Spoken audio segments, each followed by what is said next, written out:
ಸರಿ. Video on ಮಾಡ್ಬೇಕಾ? ಭಂಡಾರ ಪ್ರಕಾಶನ ಮಸ್ಕಿ ಕಾವ್ಯ ಕರ್ನಾಟಕ 100 ಇದರ ಈ ಉಪನ್ಯಾಸ ಮಾಲಿಕೆಯ 65ನೇ ಉಪನ್ಯಾಸ ಮಾಲಿಕೆಗೆ ತಮಗೆಲ್ಲರಿಗೂ ಸ್ವಾಗತವನ್ನು ಬಯಸ್ತಿದ್ದೇನೆ. ಇವತ್ತಿನ ಉಪನ್ಯಾಸ ಕಾರ್ಯಕ್ರಮದಲ್ಲಿ ಸಾತು ಕ್ಯಾಮಣ್ಣನ ಲಾವಣಿಗಳ ಕುರಿತು ಡಾಕ್ಟರ್ ಶಾಲಿನಿ ರಘುನಾಥ್ ಮೇಡಮ್ ಅವರು ವಿಮರ್ಶೆಯನ್ನ ಮಾಡಲಿದ್ದಾರೆ. ಅವರ ಒಂದು ಸಂಕ್ಷಿಪ್ತವನ್ನ ಪರಿಚಯ ಮಾಡಿಕೊಡೋದ್ರ ಮೂಲಕ ಈ ಕಾರ್ಯಕ್ರಮವನ್ನ ಆರಂಭಿಸ್ತಾ ಇದ್ದೇವೆ. ಇವರು ಅಧ್ಯಾಪಕಿಯಾಗಿ ಕರ್ನಾಟಕ ವಿಶ್ವವಿದ್ಯಾಲಯ ಮತ್ತು ಮೈಸೂರು ವಿಶ್ವವಿದ್ಯಾಲಯದಲ್ಲಿ ಸೇವೆಯನ್ನು ಸಲ್ಲಿಸಿ 2013ರಲ್ಲಿ ನಿವೃತ್ತರಾಗಿದ್ದಾರೆ. ವಿಶೇಷವಾಗಿ ಸುಮಾರು ಒಂದು 30 ಹೆಚ್ಚು ಕೃತಿಗಳನ್ನ ಬರೆದಿದ್ದಾರೆ. ಆ ಕೃತಿಗಳೆಲ್ಲವೂ ಹೆಚ್ಚಾಗಿ ಭಾಷೆ ಮತ್ತು ಜಾನಪದ ಕ್ಷೇತ್ರಕ್ಕೆ ಸಂಬಂಧಪಟ್ಟಂತಹ ಕೃತಿಗಳಾಗಿವೆ. ಮತ್ತು PhD ಮಾರ್ಗದರ್ಶನ ಮಾಡ್ತಾ ಒಟ್ಟು 14 ವಿದ್ಯಾರ್ಥಿಗಳಿಗೆ MPhil ವಿದ್ಯಾರ್ಥಿಗಳಿಗೆ ಮಾರ್ಗದರ್ಶನ ಮಾಡಿದ್ದಾರೆ.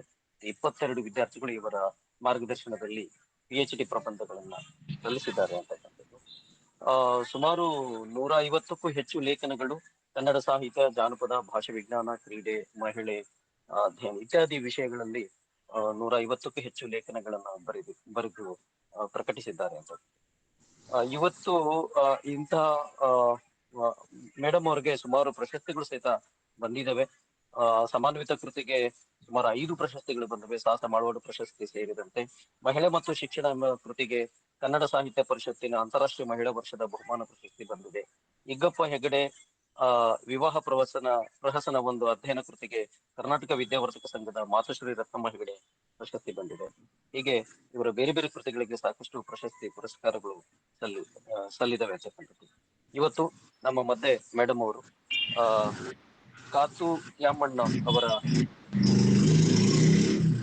ಸಾತು ಕ್ಯಾಮಣ್ಣನವರ ಲಾವಣಿಗಳನ್ನು ಕುರಿತು ವಿಮರ್ಶೆಯನ್ನ ಮಾಡಲಿದ್ದಾರೆ. ಮೇಡಮ್ ಅವರೇ, ತಮಗೆ ಸ್ವಾಗತವನ್ನ ನಮ್ಮೆಲ್ಲರ ಪರವಾಗಿ ಸ್ವಾಗತವನ್ನು ಬಯಸ್ತಾ ಇದ್ದೀನಿ. ತಾವು ತಮ್ಮ ವಿಮರ್ಶೆಯನ್ನ ಪ್ರಾರಂಭಿಸಬಹುದು. ಎಲ್ಲರಿಗೂ ನಮಸ್ಕಾರ.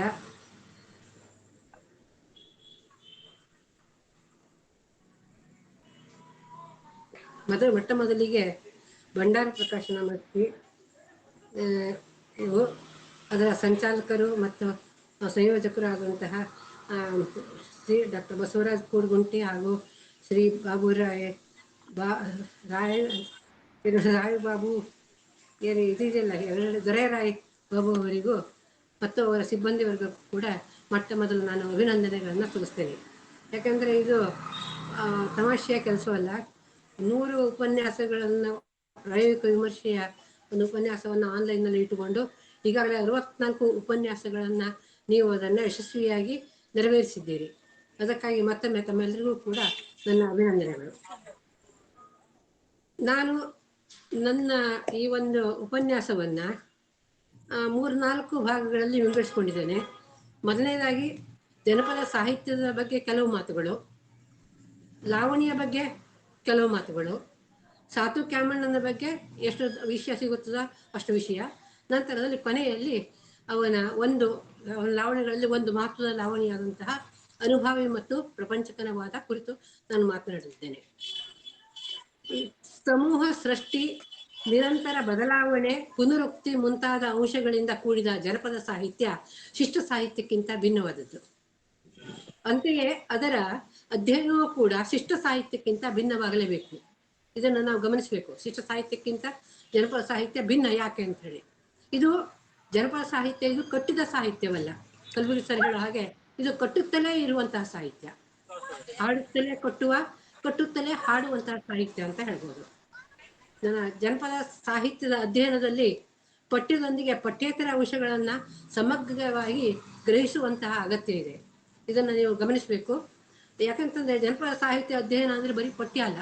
ಶಿಷ್ಟ ಸಾಹಿತ್ಯದ ಅಧ್ಯಯನದಲ್ಲಿ ನಾವು ಪಠ್ಯವನ್ನು ಮಾತ್ರ ನಾವು ನೋಡಿದರೆ, ಇಲ್ಲಿ ಪಠ್ಯೇತರ ಅಂಶಗಳನ್ನು ಸಮಗ್ರವಾಗಿ ಗ್ರಹಿಸುವಂತಹ ಅವಶ್ಯಕತೆ ಇದೆ. ಅಂದರೆ ಕೋಟೆಕ್ಸ್ಟ್ ಮತ್ತು ಕಾಂಟೆಕ್ಸ್ಟ್ ಎರಡೂ ಮುಖ್ಯ. ಅದು ಓದುವ ಸಾಹಿತ್ಯವಲ್ಲ,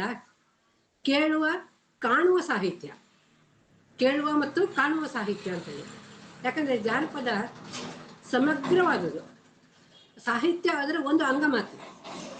ಉಳಿದ ಅಂಶಗಳು ಹಿಮ್ಮೇಳ ಅಂದರೆ ವಾದ್ಯ ಪರಿಕರಗಳು, ನೃತ್ಯ, ಅಭಿನಯ, ವೇಷಭೂಷಣ, ಹಾಡುಗಾರಿಕೆ, ಸಂಗೀತ ಮತ್ತು ಮಾತುಗಳನ್ನು ಒಳಗೊಂಡಿರ್ತದೆ.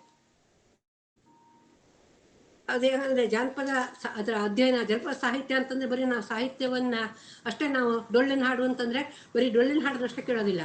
ಹಾಡಿನೊಂದಿಗೆ ಡೊಳ್ಳನ್ನು ನುಡಿಸುವಂತಹದ್ದು, ಡೊಳ್ಳಿನ ಪೆಟ್ಟುಗಳು, ವೈವಿಧ್ಯಮಯವಾದಂತಹ ಪೆಟ್ಟುಗಳು, ಬೇರೆ ಬೇರೆ ಭಾವಕ್ಕೆ ಅದಕ್ಕೆ ಅನುಗುಣವಾಗಿ, ಹಾಗೆ ಕುಣಿತ, ಆಮೇಲೆ ಅವರು ಆ ಮಧ್ಯ ಮಧ್ಯದಲ್ಲಿ ಅವರು ಇದು ಮಾಡುವಂತಹ ಮರೆತದ ಮಾತುಗಳು, ವೇಷ ಇತ್ಯಾದಿಗಳನ್ನೆಲ್ಲ ನಾವು ಗಮನಿಸಿಕೊಂಡೇನೆ ನಾವು ಡೊಳ್ಳಿನ ಸಾಹಿತ್ಯವನ್ನ ನಾವು ಅದರ ರಸಸಾಧನೆಯನ್ನ ಮಾಡಬೇಕಾಗ್ತದೆ. ಡೊಳ್ಳಿನ ಹಾಡಿನ ರಸಸಾಧನೆ ಮಾಡ್ಬೇಕಾದ್ರೆ ಇವೆಲ್ಲವೂ ಕೂಡ ಹಾಡಿನೊಂದಿಗೆ ವಾದ್ಯ ನುಡಿಸೋದು, ಕುಣಿತ, ಕೂಗು, ಆಮೇಲೆ ಅವ್ರ ವೇಷ, ಇವೆಲ್ಲವನ್ನು ಕೂಡ ನಾವು ಸಮಗ್ರವಾಗಿ ಅದನ್ನ ಪರ್ಯಾಲೋಚಿಸಿಯೇ ಅದನ್ನ ನಾವು ಗಮನಿಸ್ಬೇಕಾಗ್ತದೆ ಅಂತ. ಅದೇ ರೀತಿ ಕೋಲಾಟ ಅಂತಂದ್ರೆ ನಾವು ಹಾಡಿನೊಂದಿಗೆ ಕೋಲು ಹಾಕೋದು, ಆಮೇಲೆ ಅದರ ನೃತ್ಯ, ಗೆಜ್ಜೆಯ ಹೆಜ್ಜೆ, ವೇಷ ಇತ್ಯಾದಿಗಳನ್ನೆಲ್ಲ ಇಟ್ಕೊಂಡೇನೆ ನಾವು ಕೋಲಾಟದ ಹಾಡನ್ನ ನಾವು ಅದರ ರಸಾಸ್ವಾದನೆಯನ್ನ ಮಾಡ್ಬೇಕಾಗ್ತದೆ ಅಂತ ಹೇಳಿ. ಯಾಕಂದ್ರೆ ಕೋಲು ಹಾಕೋದ್ರಲ್ಲೂ ಕೂಡ ಬೇರೆ ಬೇರೆ ಭಾವಕ್ಕೆ ತಕ್ಕಂತೆ ಬೇರೆ ಬೇರೆಯ ಕೋಲನ್ನ ಅದನ್ನ ಹೊಯ್ಯೋದು, ಕೋಲು ಹೊಯ್ಯೋದು ಅಂತ ಹೇಳ್ತಾರೆ, ಕೋಲು ಹೊಯ್ಯೋದನ್ನ ನಾವು ನೋಡ್ಬೋದು. ಆಮೇಲೆ ಅದೇ ರೀತಿ ಹೆಜ್ಜೆನೂ ಅಷ್ಟೇನೆ, ಹೆಜ್ಜೆ ಬೇರೆ ಬೇರೆ ವೀರಕ್ಕೆ ಒಂದು ರೀತಿಯಲ್ಲಿ, ಆಮೇಲೆ ಹಾಸ್ಯಕ್ಕೆ ಒಂದು ರೀತಿಯಲ್ಲಿ, ಶೃಂಗಾರ ಭಾವಕ್ಕೆ ಬೇರೆ ಒಂದು ರೀತಿಯಲ್ಲಿ ಅವುಗಳ ಹೆಜ್ಜೆಗಳು ಇರೋದನ್ನ ನಾವು ಗಮನಿಸ್ಬೋದು. ಕಂಬಾರ ಕೂಡ ಒಂದ್ಸರ್ತಿ ಹೇಳಿದ್ರು, ಕೋಲಾಟದಲ್ಲಿ ಶೃಂಗಾರದ ಭಾವ ಬಂದಾಗ ಅವರ ಹೆಜ್ಜೆಯ ಗುರುತು 8 ಆಕಾರವನ್ನು ಪಡೆಯುತ್ತದೆ ಅಂತ ಹೇಳಿ ಮಾತನ್ನು ಹೇಳಿದ್ರು. ಸೊ ಇದನ್ನೆಲ್ಲ ನಾವು ಗಮನಿಸಿ, ಒಂದು ಕೋಲಾಟ ಅಂತಂದ್ರೆ ಅದನ್ನೆಲ್ಲ ಗಮನಿಸಿದಾಗೆ ನಿಜವಾಗಿಯೂ ಕೂಡ ನಾವು ಅದರ ರಸಾಸ್ವಾದನೆಯನ್ನ ಮಾಡ್ಲಿಕ್ಕೆ ಸಾಧ್ಯ ಆಗ್ತದೆ ಅಂತ.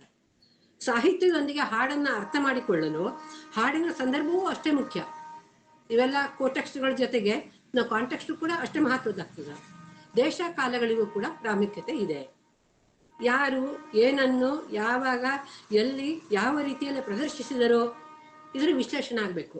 ಯಾರು ಅಂತಂದ್ರೆ ಯಾರು, ಗಂಡ ಹೆಣ್ಣು, ಆಮೇಲೆ ಯಾವ ವಯಸ್ಸಿನವರು, ಅವ್ರ ಮಕ್ಕಳ, ಯುವಕರ ಅಥವಾ ವಯಸ್ಸಾದವರ, ಇದೇ ರೀತಿಯಲ್ಲಿ ಪ್ರತಿಯೊಂದು ಅವರಿಗೆ ಎಷ್ಟು ಅವರು ವಿದ್ಯಾಭ್ಯಾಸ ಪಡೆದವರು, ಅವರ ಅಶಿಕ್ಷಿತರೋ ಅಥವಾ ಸುಶಿಕ್ಷಿತರೋ, ಎಷ್ಟು ಮಟ್ಟಿಗೆ ಕಲ್ತಂಥವರು, ಅದೇ ರೀತಿಯಲ್ಲಿ ಆಮೇಲೆ ಅವರು ಯಾವ ಸಮುದಾಯಕ್ಕೆ ಸೇರಿದಂಥವರು. ಯಾಕಂದ್ರೆ ಪ್ರತಿಯೊಂದು ಸಮುದಾಯಕ್ಕೂ ಕೂಡ ಅವರದೇ ಆದಂತಹ ಸಂಸ್ಕೃತಿ, ಅವರದೇ ಆದಂತಹ ಒಂದು ಜನಪದ ಸಾಹಿತ್ಯ ಇರಬೇಕಾದ್ರೆ ನಾವು ಅದನ್ನ ಗಮನಿಸಬೇಕಾಗ್ತದೆ. ಅದೇ ರೀತಿಯಲ್ಲಿ ಅವರು ಹಳ್ಳಿಯಲ್ಲಿರೋರು, ಪಟ್ಟಣದಲ್ಲಿರೋರು, ಈ ರೀತಿಯಲ್ಲಿ ಪ್ರತಿಯೊಂದನ್ನು ಕೂಡ ನಾವು ಅದನ್ನ ವಿಚಾರ ಮಾಡೇನೆ ಕೂಡ ಯಾರು ಅಂತ ಹೇಳೋದನ್ನ ನಾವು ಅದನ್ನ ನೋಡ್ಕೊಂಡೇನೆ ನಮ್ಮ ವಿಮರ್ಶೆ, ನಮ್ಮ ವಿಶ್ಲೇಷಣೆಗಳು ಹೋಗ್ಬೇಕಾಗ್ತದೆ. ಆಮೇಲೆ ಏನ್ ಹಾಡ್ತಾ ಇದ್ದಾರೆ ಅವರು, ಯಾವ್ದಕ್ಕೆ ಸಂಬಂಧಪಟ್ಟದ್ದು, ಆಚರಣೆಗೆ ಸಂಬಂಧಪಟ್ಟುಕೊಂಡು ಅಥವಾ ಸಾಮಾಜಿಕ ವಿಷಯಕ್ಕೆ ಸಂಬಂಧಪಟ್ಟುಕೊಂಡಿದೆಯೋ ಅಥವಾ ಹಾಸ್ಯಕ್ಕೆ ಸಂಬಂಧಪಟ್ಟುಕೊಂಡಿದೆಯೋ, ಇದನ್ನ ಏನನ್ನು ಅಂತ ಹೇಳೋದನ್ನ ಯಾವಾಗ, ಇದು ಕೂಡ ಅಷ್ಟೇ ಮುಖ್ಯ. ಯಾವಾಗ ಅಂದ್ರೆ ಬೆಳಗಿನ ಜಾವನೋ ಅಥವಾ ಹಗಲೋ ಅಥವಾ ಸಂಜೆನೋ ರಾತ್ರಿನೋ, ಇದು ಕೂಡ ಅಷ್ಟೇ ಮುಖ್ಯ ಆಗ್ತದೆ. ನಾವು ಬೀಸುವ ಹಾಡುಗಳನ್ನು ಹೇಳ್ಬೇಕಾದ್ರೆ ಅದು ಬೆಳಗಿನ ಜಾವದಲ್ಲಿ ಆಗ್ಬೇಕಾಗ್ತದೆ. ಹಗಲೊತ್ನಲ್ಲಿ ಬೇರೆ ಪ್ರಕಾರಗಳು, ಆಮೇಲೆ ಸಂಜೆ ಹೊತ್ತಿನಲ್ಲಿ ಮಕ್ಕಳು ಬಂದಾಗ, ಆಮೇಲೆ ಹಂತಗಿಂಚೆ ಬಂದಾಗ ರಾತ್ರಿ ಬೆಳಗಿನ ಜಾವ ಅಂತ ಹೇಳೋದಿರ್ತದೆ. ಸೊ ಈ ರೀತಿಯಲ್ಲಿ ಯಾವಾಗ ಎಲ್ಲಿ ಯಾವಾಗ ಅಂತ ಹೇಳೋದು ಅದು ಕೂಡ ಅಷ್ಟೇ ಮುಖ್ಯ. ಅದೇ ರೀತಿ ಎಲ್ಲಿ ಗುಡಿ ಮುಂದ, ಅದು ಗುಡಿ ಒಳಗೋ ಅಥವಾ ಹೊಲದಲ್ಲೋ ಅಥವಾ ಇದ್ರ ಮೇಲೆ ಬೀದಿಯ ಮೇಲೋ, ಮತ್ತೆ ಎಲ್ಲಿ ಏನಂತ ಹೇಳೋದನ್ನ ಆ ರೀತಿಯಲ್ಲಿ ಅದನ್ನ ವಿಚಾರ ಮಾಡಿಕೊಂಡು ಅದನ್ನು ಕೂಡ ನೋಡ್ಕೋಬೇಕಾಗ್ತದೆ. ಯಾವ ರೀತಿಯಲ್ಲಿ ಪ್ರದರ್ಶಿಸಿದರು, ಇಲ್ಲ ಯಾವ ರೀತಿಯಲ್ಲಿ ಅಂದಾಗ ಅವೆಲ್ಲೂ ಬರ್ತವೆ. ವೇಷಭೂಷಣ ಇದಿರ್ಬೋದು, ನೃತ್ಯ ಇರ್ಬೋದು, ಅಭಿನಯ ಇದಿರ್ಬೋದು, ಹಾಡುಗಾರಿಕೆ ಇದಿರ್ಬೋದು, ಇವೆಲ್ಲವನ್ನು ಇಟ್ಟುಕೊಂಡು ಎಷ್ಟು ಜನ, ಇವೆಲ್ಲವನ್ನು ಕೂಡ ನಾವು ಯಾವ ರೀತಿಯಲ್ಲಿ ಪ್ರದರ್ಶಿಸಿದ್ರು ಅಂತ ಹೇಳಿದ್ರೆ ನೋಡ್ಬೋದು. ಸೊ ಎಲ್ಲದರ ವಿಶ್ಲೇಷಣೆ ಆದಾಗಲೇ ನಿಜವಾಗಿ ಅಂತಂದ್ರೆ ಒಂದು ಜನಪದ ಹಾಡಿನ ನಾವು ಸ್ವರೂಪವನ್ನ, ಅದರ ನಿಜವಾದ ಸವಿಯನ್ನ ಸವಿಲಿಕ್ಕೆ ಸಾಧ್ಯ ಇದೆ ಅಂತ. ಇನ್ನೊಂದು ಮಾತು ಅಂತಂದ್ರೆ, ಹಾಡು ಕೇಳೋದಷ್ಟೇ ಅಲ್ಲ, ನೋಡೋದು ಹೌದು. ಸಾಮಾನ್ಯವಾಗಿ ಹಾಡು ಅಂತಂದಾಗ ಕಿವಿಯಿಂದ ಕೇಳೋದು ಅಂತ ನಾವು ಹೇಳ್ತೀವಲ್ಲ, ಅದು ನಿಜವಾಗ ನಮ್ಮ ಪರಂಪರೆಯಲ್ಲಿ ನೋಡೋದು. ಕಾರಣ ಎಲ್ಲಿ ಒಂದು ಹಾಡು ಹೇಳೋದು ನೋಡೋಣ ಅಂತ ಹೇಳ್ತೀವಿ, ಕೇಳೋಣ ಅಂತ ಹೇಳೋದು ಕಡಿಮೆ. ಅದೇ ರೀತಿ ಹಾಡು ತೋರಿಸು ಅಂತ ಹೇಳ್ತೀವಿ. ಸೊ ಇದು ನಮ್ಮ ಪರಂಪರೆಯಿಂದಲೇ ಬಂದಂತಹದ್ದು ಪ್ರದರ್ಶನ ಅಂತ ಹೇಳ್ತೀವಿ ನಾವು ಅದಕ್ಕೆ. ಹಾಡುಗಳು ಕೂಡ, ಹಾಡಾಗ್ಲಿ, ನೃತ್ಯ ಆಗ್ಲಿ, ಪ್ರತಿಯೊಂದು ಕಲೆನೂ ಕೂಡ ಒಂದು ಪ್ರದರ್ಶನವಾಗುವಂತಹದ್ದು ಅಂತ ಹೇಳಿ. ಪ್ರದರ್ಶನ ಅಂದ್ರೆ ಏನ್ ನೋಡೋದು ಅಂತ ಹೇಳಿ. ಹಾಗಾಗಿ ಜನಪದ ಸಾಹಿತ್ಯದಲ್ಲಿ ಒಂದು ಹಾಡನ್ನ ವಿಮರ್ಶಿಸುವುದು ನಿಜವಾದ ವಿಶ್ಲೇಷಣೆಯ ಒಂದು 10ರಿಂದ 20% ಮಾತ್ರ ಆಗ್ಬಹುದು ಅಂತ ಹೇಳಿ. ಇದನ್ನು ಗಮನಿಸಿ ನೋಡಿ. ಈಗ ನಾ ಹೇಳ್ತಿರ್ಬೇಕಾದ್ರೆ ಒಂದು ಹಾಡಿನ ಬರೀ ಸಾಹಿತ್ಯ ತಗೊಂಡು ನಾ ಏನಾದ್ರು ಮಾತಾಡ್ತೇನೆ ಅಂತಂದ್ರೆ ಅದು ನಿಜವಾದ ವಿಶ್ಲೇಷಣೆ ಒಂದು 10ರಿಂದ 20% ಮಾತ್ರ. ಲಾವಣಿಯನ್ನು ಓದಿ ಹೇಳಿದರೆ ಹಾಡುವಾಗಿನ ಅನುಭವ ಬರಲು ಸಾಧ್ಯವೇ ಇಲ್ಲ. ಅದರ ಸಹಜವಾದ ಸನ್ನಿವೇಶದಲ್ಲಿ ಎಲ್ಲ ವಾದ್ಯ ಪರಿಕರಗಳೊಂದಿಗೆ ಹಾಡಿನ ಪ್ರದರ್ಶನವಾಗಬೇಕು. ಆಗ ನಿಜವಾದ ರಸಾನುಭೂತಿ ಎಂದರೆ ಏನು ಎಂಬುದು ತಿಳಿಯುತ್ತದೆ. ಆ ಹೊತ್ತಿನ ನಮ್ಮ ಅನುಭವ ಸಂವೇದನೆಗಳೇ ನಿಜವಾದ ಜೀವಂತ ವಿಮರ್ಶೆ. ಈಗ ನಾನು ಮಾಡುವುದು ಆ ಜೀವಂತತೆಯನ್ನು ಕಳ್ಕೊಂಡಂತಹ ಅದರ ಆ ಸಾಹಿತ್ಯದ ವಿಮರ್ಶೆ ಆಗ್ತಾ ಇದೆ, ಅಂದರೆ ಅಸಮಗ್ರ ವಿಮರ್ಶೆ. ಆದರೆ ಅದೀಗ ಅನಿವಾರ್ಯನೂ ಹೌದು. ಕೆ ವಿ ಸುಬ್ಬಣ್ಣವರು ಒಂದ್ ಕಡೆ ಒಂದು ಸುಮಾರು ವೈಶಿಷ್ಟ್ಯಪೂರ್ಣವಾದಂತಹ ಜನಪದ ಸಾಹಿತ್ಯದ ಅಕ್ಷರಕ್ಕೆ ಇಳಿಸುವುದೆಂದರೆ ದೊಡ್ಡ ಅನ್ಯಾಯ ಮಾಡಿದಂತಾಗುತ್ತದೆ ಎನ್ನುವಂತಹ ಮಾತನ್ನ ಸುಮಾರು 50 ವರ್ಷಗಳ ಹಿಂದೆನೆ ಹೇಳಿದ್ರು. ಇದನ್ನು ನಾವು ನಿಜವಾಗ್ಲೂ ಗಮನಿಸಬೇಕು. ಇರ್ಲಿ, ಇದನ್ನೆಲ್ಲ ನಾನು ಇಲ್ಲಿ ಪ್ರಸ್ತಾಪ ಮಾಡಿರುವಂತ ಉದ್ದೇಶ ಈ ಅರಿವು ತಮಗಿರ್ಲಿ ಅಂತ. ಈಗ ನಾನು ಕೊಡಗಂಟೆಯವ್ರು ಹೇಳಿದಾಗೇನೆ ಆ ಸಾಹಿತ್ಯದ ವಿಮರ್ಶೆಯನ್ನು ನಾನು ಮಾಡ್ತಾ ಇದ್ರು ಕೂಡ ಇದೆಲ್ಲ ಈ ಎಲ್ಲ ಹಿನ್ನೆಲೆಯನ್ನ ನೀವು ಗಮನದಲ್ಲಿ ಇದ್ದಾಗ ಮಾತ್ರ ಲಾವಣಿ ಸಾಹಿತ್ಯದ ಹಿನ್ನೆಲೆ ಏನು, ಅಲ್ಲಿ ಅದರ ವಾದ್ಯ ಪರಿಕರಗಳು, ಅಲ್ಲಿ ಆ ಮೇಳದ ಸ್ವರೂಪ, ಇವೆಲ್ಲವೂ ಕೂಡ ಗಮನದಲ್ಲಿ ಇದೆ ಅಂತಾದಾಗ ಇಷ್ಟೆಲ್ಲ ನಾನು ಹೇಳಿದ ಮೇಲೆ ಶಿಷ್ಟ ಸಾಹಿತ್ಯದ ಮಾನದಂಡವನ್ನ ಅದು ಇದ್ದಕ್ಕಿದ್ದಂತೆ ಜನಪದ ಸಾಹಿತ್ಯದ ಮೇಲೆ ಪ್ರಯೋಗಿಸಿದ್ರೆ ಅದು ನಿಜವಾಗಿಯೂ ಕೂಡ ಪ್ರಯೋಜನಕಾರಿ ಆಗೋದಿಲ್ಲ, ಅಥವಾ ಅದು ಸರಿಯಲ್ಲ ಎನ್ನುವಂತ ಮಾತನ್ನ ನಾನು ವಿನಯಪೂರ್ವಕವಾಗಿ ಇಲ್ಲಿ ಹೇಳಲು ಇಷ್ಟಪಡ್ತೇನೆ. ಇದಿಷ್ಟು ಜನಪದ ಸಾಹಿತ್ಯದ ಒಂದು ಜನರಲ್ ಆಗಿ. ಆದ್ರಿಂದ ನಾನು ಮಾಡುವಂತ ವಿಮರ್ಶೆ ಅಂತಂದ್ರೆ ನನ್ನ ದೃಷ್ಟಿಯಲ್ಲಿ ಒಂದು ಲಾವಣಿ ಸಾಹಿತ್ಯದ ವಿಮರ್ಶೆ ಅಂತಂದ್ರೆ ಕೇವಲ ಜನಪದ ಸಮಗ್ರ ಒಂದು ಜಾನಪದ ಹಿನ್ನೆಲೆ ನೋಡಿದ್ರೆ ಒಂದು 10ರಿಂದ 20% ಅಂತ. ಇನ್ನು ಎರಡನೇದಾಗಿ ಲಾವಣಿ ಸಾಹಿತ್ಯದ ಬಗ್ಗೆ ಒಂದು ಸ್ವಲ್ಪ ಕೆಲವು ಮಾತುಗಳನ್ನು ಹೇಳ್ತೇನೆ. ಲಾವಣಿ ಸಾಹಿತ್ಯದ ಪ್ರಾಚೀನತೆಯನ್ನ ಋಗ್ವೇದದಲ್ಲಿ ಗುರುತಿಸುವಂತ ಕೆಲವು ಪ್ರಯತ್ನ ಮಾಡಿದ್ದಾರೆ.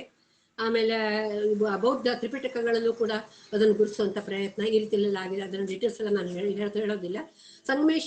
ಪ್ರೊಫೆಸರ್ ಸಂಗಮೇಶ್ ಬಿರಾದಾರರು ಕವಿರಾಜ ಮಾರ್ಗದಲ್ಲಿ ಬರುವಂತ ಬಾಡನೆ ಗಬ್ಬ ಕೂಡ ಅದು ಲಾವಣಿಯನ್ನು ಹೋಲ್ತದೆ ಅಂತ ಹೇಳೋ ಮಾತನ್ನು ಹೇಳಿದ್ರು. ಅದು ಎಲ್ಲರೂ ಕೂಡ ಅದನ್ನು ಒಪ್ಪಿಕೊಂಡಿಲ್ಲ. ಒಟ್ಟಲ್ಲಿ ಇದೆಲ್ಲ ಪ್ರಾಚೀನ ಒಂದು ಹಿನ್ನೆಲೆಯಲ್ಲಿ ಹೇಳಿರುವಂತಹದ್ದು. ಈಗ ಸುಮಾರು 250-300 ವರ್ಷಗಳ ಒಂದು ಪ್ರಾಚೀನತೆಯನ್ನ ಅಥವಾ ಇತಿಹಾಸವನ್ನು ಹೊಂದಿರುವಂತಹ ಈ ಆಧುನಿಕ ಲಾವಣಿ ಅಂತ ಹೆಸರು ಆ ಸಾಹಿತ್ಯ ಪ್ರಕಾರ ಹೇಗೆ ಬಂತು, ಹೇಗೆ ಬೆಳೀತು ಅಂತ ಹೇಳೋದನ್ನ ಕುರಿತು ನಾವು ಸ್ವಲ್ಪ ಮಟ್ಟಿಗೆ ನೋಡೋಣ. ಈಗ ಕೆಲವರು ಇಂಗ್ಲಿಷಿನ ಬ್ಯಾಲೆಡ್ಗೆ ಸಂವಾದಿಯಾಗಿ ಲಾವಣಿಯನ್ನ ಗುರುತಿಸುವಂತ ಪ್ರಯತ್ನ ಮಾಡಿದ್ರು. ಬಟ್ ಇದು ದಕ್ಷಿಣ ಕರ್ನಾಟಕದಲ್ಲಿರುವಂತಹ ಕಥನ ಗೀತೆಗಳಿಗೆ ಇದನ್ನ ಬೇಕಾದ್ರೆ ಅದನ್ನು ಅನ್ವಯಿಸಬಹುದೇ ಹೊರತಾಗಿ ನಮ್ಮ ಉತ್ತರ ಕರ್ನಾಟಕದ ಲಾವಣಿಗಳ ಬಗ್ಗೆ ಅದನ್ನು ಹೇಳಲಿಕ್ಕೆ ಸಾಧ್ಯ ಆಗೋದಿಲ್ಲ ಅಂತ ಅನೇಕ ವಿಮರ್ಶಕರು ಹೇಳಿದ್ದಾರೆ. ಅನೇಕ ವಿದ್ವಾಂಸರು ಒಪ್ಪಿಕೊಂಡಂತಹ ಪ್ರಕಾರ ಮಹಾರಾಷ್ಟ್ರದ ಪವಾಡದಿಂದ ಪ್ರೇರಣೆ ಪಡೆದಂತಹ ಕಲೆ ಈ ಲಾವಣಿ. ಮಹಾರಾಷ್ಟ್ರದಲ್ಲಿ ಪವಾಡ ಮತ್ತು ಲಾವಣಿ ಎಂಬ 2 ಹೆಸರುಗಳು ಇವೆ. ಅಲ್ಲಿ ವೀರರಸ ಪ್ರಧಾನವಾದ ಹಾಡುಗಳನ್ನ ಪವಾಡ ಅಂತ ಕರೆದರೆ, ಶೃಂಗಾರ ರಸ ಪ್ರಧಾನವಾದ ಹಾಡುಗಳನ್ನ ಲಾವಣಿ ಅಂತ ಕರೀತಾರೆ. ಅದು ಕನ್ನಡದಲ್ಲಿ ಈ ವ್ಯತ್ಯಾಸ ಇಲ್ಲ. ಇಲ್ಲಿ ಲಾವಣಿ ಮತ್ತು ಗಿಗಿ ಹಾಡುಗಳಿಗೆ ಕೆಲವರು ಮೊದಲು ವ್ಯತ್ಯಾಸ ಕಲ್ಪಿಸಿದ್ರು ಕೂಡ, ಮೊದಲು ಆತ ಇದ್ದಿರ್ಬೋದು ಅದನ್ನ. ಆದ್ರೆ ಈ ಬರ್ಬರ್ತಾ ಲಾವಣಿ ಮತ್ತು ಗಿಗಿ ಒಂದೇ. ಈವನ್ ಇಮ್ರಾಪುರ್ ಸರ್ ಕೂಡ ಮೊದಲು ಲಾವಣಿ ಮತ್ತು ಗಿಗಿ 2 ಸಾಹಿತ್ಯ ಪ್ರಕಾರಗಳು ಬೇರೆ ಬೇರೆ ಅಂತ ಮೊದಲು ಅವ್ರು ಹೇಳಿದ್ರು ಕೂಡ ಕೊನೆಗೆ ಇಲ್ಲ, ಈ ಬರ್ಬರ್ತಾ ಲಾವಣಿ ಮತ್ತು ಗಿಗಿ 2 ಕೂಡ ಒಂದೇ ರೀತಿಯಲ್ಲಿ ಹಾಡ್ತಾರೆ, ಒಂದೇ ಲಾವಣಿ ಗಿಗಿಗೂ ಹಾಡು ಒಂದೇ ಪದ ಇರೋದು. ಇದನ್ನೆಲ್ಲ ನೋಡಿದಾಗ ಅದ್ರ ವ್ಯತ್ಯಾಸವನ್ನು ಕಲ್ಪಿಸ್ಲಿಕ್ಕೆ ಈಗ ಸಾಧ್ಯ ಆಗೋದಿಲ್ಲ ಅಂತ ಹೇಳ್ತಾರೆ. ಲಾವಣಿಯಲ್ಲಿ ಬಯಲು ಲಾವಣಿ ಮತ್ತೆ ಮೇಳ ಲಾವಣಿ ಅಂತ 2 ಪ್ರಕಾರ ಮೊದಲು ಇದ್ದದ್ದು. ಬಯಲು ಲಾವಣಿ ಅಂದ್ರೆ ಒಂಟೆ ಲಾವಣಿ, ಅವನ್ ದಪ್ಪು ಹಿಡ್ಕೊಂಡು ಚಿಕ್ಕಿ ಬಾರಿಸ್ತಾ ಅದನ್ನ ನೀತಿ ತತ್ವ ಪ್ರಧಾನವಾದಂತಹ ಪ್ರಧಾನವಾದಂತಹ ಗೀತೆಗಳನ್ನ ಲಾವಣಿಗಳನ್ನ ಹಾಡ್ಕೊತಾ ಹೋಗುವಂಥದ್ದು. ಆ ಮೇಳ ಲಾವಣಿಯಲ್ಲಿ ವೈವಿಧ್ಯಪೂರ್ಣವಾದಂತಹ ದಾಟಿ ಲಯ ಇವುಗಳನ್ನೆಲ್ಲ ಬಳಸ್ಕೊಂಡು, ಆಮೇಲೆ 3 ಜನ ಅದು ತಾಳ, ದಪ್ಪು, ತಾಳ, ತುಂತುಣಿಗಳನ್ನ ಬಳಸ್ಕೊಂಡು ಆ ಒಂದು ಒಬ್ಬನು ಮುಖ್ಯವಾಗಿ ಮುಮ್ಮೇಳದಲ್ಲಿ ಮುಖ್ಯ ಹಾಡುಗಾರ ಇದ್ರೆ ದಪ್ಪು ಹಿಡ್ಕೊಂಡಿದ್ರೆ ಹಿನ್ನೆಲೆಯಲ್ಲಿ ಅವರು ತಾಳ ತುಂತುಣಿಯನ್ನು ಹಿಡಿದಂಥವ್ರು ಅವನಿಗೆ ಒಂದು ಪೂರಕವಾಗಿ ಸಹಾಯ ಮಾಡೋದನ್ನ ನಾವು ನೋಡ್ತೀವಿ. ಈ ರೀತಿಯಲ್ಲಿ ಇದ್ದಂತಹ ಈ ಮೇಳಲಾವಣಿ ಆಮೇಲೆ ಬರ್ಬರ್ತಾ ಅಲ್ಲಿ ಗಂಡು ಹೆಚ್ಚು ಎನ್ನುವಂತ ವಿಷಯದ ಪ್ರಸ್ತಾಪ ಬಂದ್ಬಿಟ್ಟು, ಅಥವಾ ಪ್ರಕೃತಿ, ಪುರುಷ, ಶಕ್ತಿ, ಶಿವಶಕ್ತಿ ಇವುಗಳನ್ನೆಲ್ಲ ಕುರಿತು ಅದನ್ನ ವಿಷಯವನ್ನ ಕುರಿತು ವಾದಗೀತ ಮಾಡ್ತಾ ಹರದೇಶಿ ನಾಗೇಶಿ ಸಂಪ್ರದಾಯಕ್ಕೆ ಅದಕ್ಕೆ ಮುಕ್ಕೊಡ್ತು ಅಂತ ಹೇಳ್ಬೋದು. ಅದಕ್ಕೆ ಬೇರೆ ಬೇರೆ ಹೆಸರುಗಳಿವೆ. ಆದ್ರೆ ಇಲ್ಲಿ ಕಲಿಗಿತ್ತೂರ, ಹರದೇಶ್ವರಚಿ, ಏರ್ ಚಡಾವು, ಈ ರೀತಿಯಲ್ಲೆಲ್ಲ ಬೇರೆ ಬೇರೆ ಹೆಸರುಗಳು ಇದ್ರು ಸಹಿತ. ಆಮೇಲೆ ಗುಲ್ಬರ್ಗಾ ಜಿಲ್ಲೆಯ ಆಳಂದ ತಾಲೂಕಿನಲ್ಲಿ ಹಾಡಕ್ಕಿ ಅಂತ ಹೇಳ್ತಾರಂತೆ. ಅದನ್ನ ಎಲ್ಲ ಓದಿದ್ನಂತ ಅದನ್ನ. ಸೊ ಈ ರೀತಿಯಲ್ಲೆಲ್ಲ ಇರುವಂತಹ ಇದ್ದೇನೆ ಇದಕ್ಕೆ ಈ ಸವಾಲ್ ಜವಾಬು ಎನ್ನುವಂತ ಬಹಳ ಮುಖ್ಯವಾದ್ದು. ಆ ಸವಾಲ್ ಜವಾಬ್ ಅಂಶಗಳು ಸೇರಿದ ನಂತರ ಅದಕ್ಕೆ ಅದ್ರ ರೂಪನೇ ಈ ಲಾವಣಿ ಮತ್ತು ಗೀಗಿ ಪದಗಳ ಅದರ ಸ್ವರೂಪನೇ ಬದಲಾಗ್ಬಿಡ್ತು. ಅದು ಬಹಳ ರೋಚಕವಾದಂತಹ ಒಂದು ಸ್ವಾರಸ್ಯಕರವಾದಂತಹ ಒಂದು ಕಲಾ ಪ್ರಕಾರವಾಗ್ಬಿಡ್ತು. ಅದ್ರ ಜೊತೆ ಹೆಂಗಸರು ಅವರು ಪ್ರತ್ಯಕ್ಷವಾಗಿ ಹಾಡುಗಾರಿಕೆಗೆ ಸೇರಿದ ನಂತರ ಇಳಿದಾಗ ಮತ್ತು ಆಕರ್ಷಣೆ ಅದರದ್ದು ಹೆಚ್ಚಾಯಿತು ಅಂತ ಹೇಳ್ಬೋದು. ಲಾವಣಿ ಅದು ಕಥನಾತ್ಮಕವಾದದ್ದು, ಹಾಡಬೇಕಾದದ್ದು, ಆಮೇಲೆ ಘಟನೆ ಮತ್ತು ಸಂಭಾಷಣೆ ಮೂಲಕ ಆ ಕ್ರಿಯೆಯ ಅಂತ್ಯವನ್ನ ತೀವ್ರವಾಗಿ ಅದರ ಅಂತ್ಯವನ್ನ ಎಟಕಿಸ್ಕೊಳ್ತದೆ. ಲಾವಣಿ ಹಾಡುಗಾರಿಕೆಯಲ್ಲಿ ಮುಖ್ಯ ಗಾಯಕ ಮೊದಲು ಒಂದು ಚರಣವನ್ನು ಎತ್ತು ಕೊಟ್ಟರೆ ಮುಂದಿನವರು ಅದನ್ನು ಹಿಮ್ಮೇಳದವರು ಅದನ್ನ ಆ ಚರಣಗಳನ್ನು ಜೋಡಿಸಿ ಪದ್ಯವನ್ನು ಅಥವಾ ಒಂದು ಆ ಸಾಲನ್ನು ಅದನ್ನು ಪೂರ್ತಿ ಮಾಡ್ತಾರೆ. ಸೊ ಅಥವಾ ಪಲ್ಲವಿಯನ್ನು ಹಾಡ್ತಾರೆ. ವಾದ್ಯ ಮತ್ತು ಹಿಮ್ಮೇಳ ಎರಡೂ ಜೊತೆಗೂಡಿ ಆ ಲಾವಣಿ ಹಾಡುಗಾರಿಕೆಗೆ ವಿಶೇಷ ಕಳೆಯನ್ನು ತರ್ತಾರೆ. ಆ ದಪ್ಪಿನ ಆ ಒಂದು ಇದು ಆ ದಪ್ಪು ಅಂತಂದ್ರೆ ಅದನ್ನ ಜೀವಂತ ಪ್ರಾಣಿಯ ಆ ಚರ್ಮವನ್ನ ಸುಲಿದು ಅದರಿಂದ ದಪ್ಪನ್ನು ತಯಾರಿಸ್ತಾರಂತೆ. ಅದು ಒಂದು ದೈವ ಕೃಪೆಯ ಹಿನ್ನೆಲೆಯೂ ಕಾರಣ ಇದ್ದಿರ್ಬೋದು, ಅಥವಾ ಅದರ ನಾದ ಉತ್ತಮವಾಗಿ ಬರೋದಕ್ಕೂ ಕಾರಣನೂ ಇದ್ದಿರ್ಬೋದು.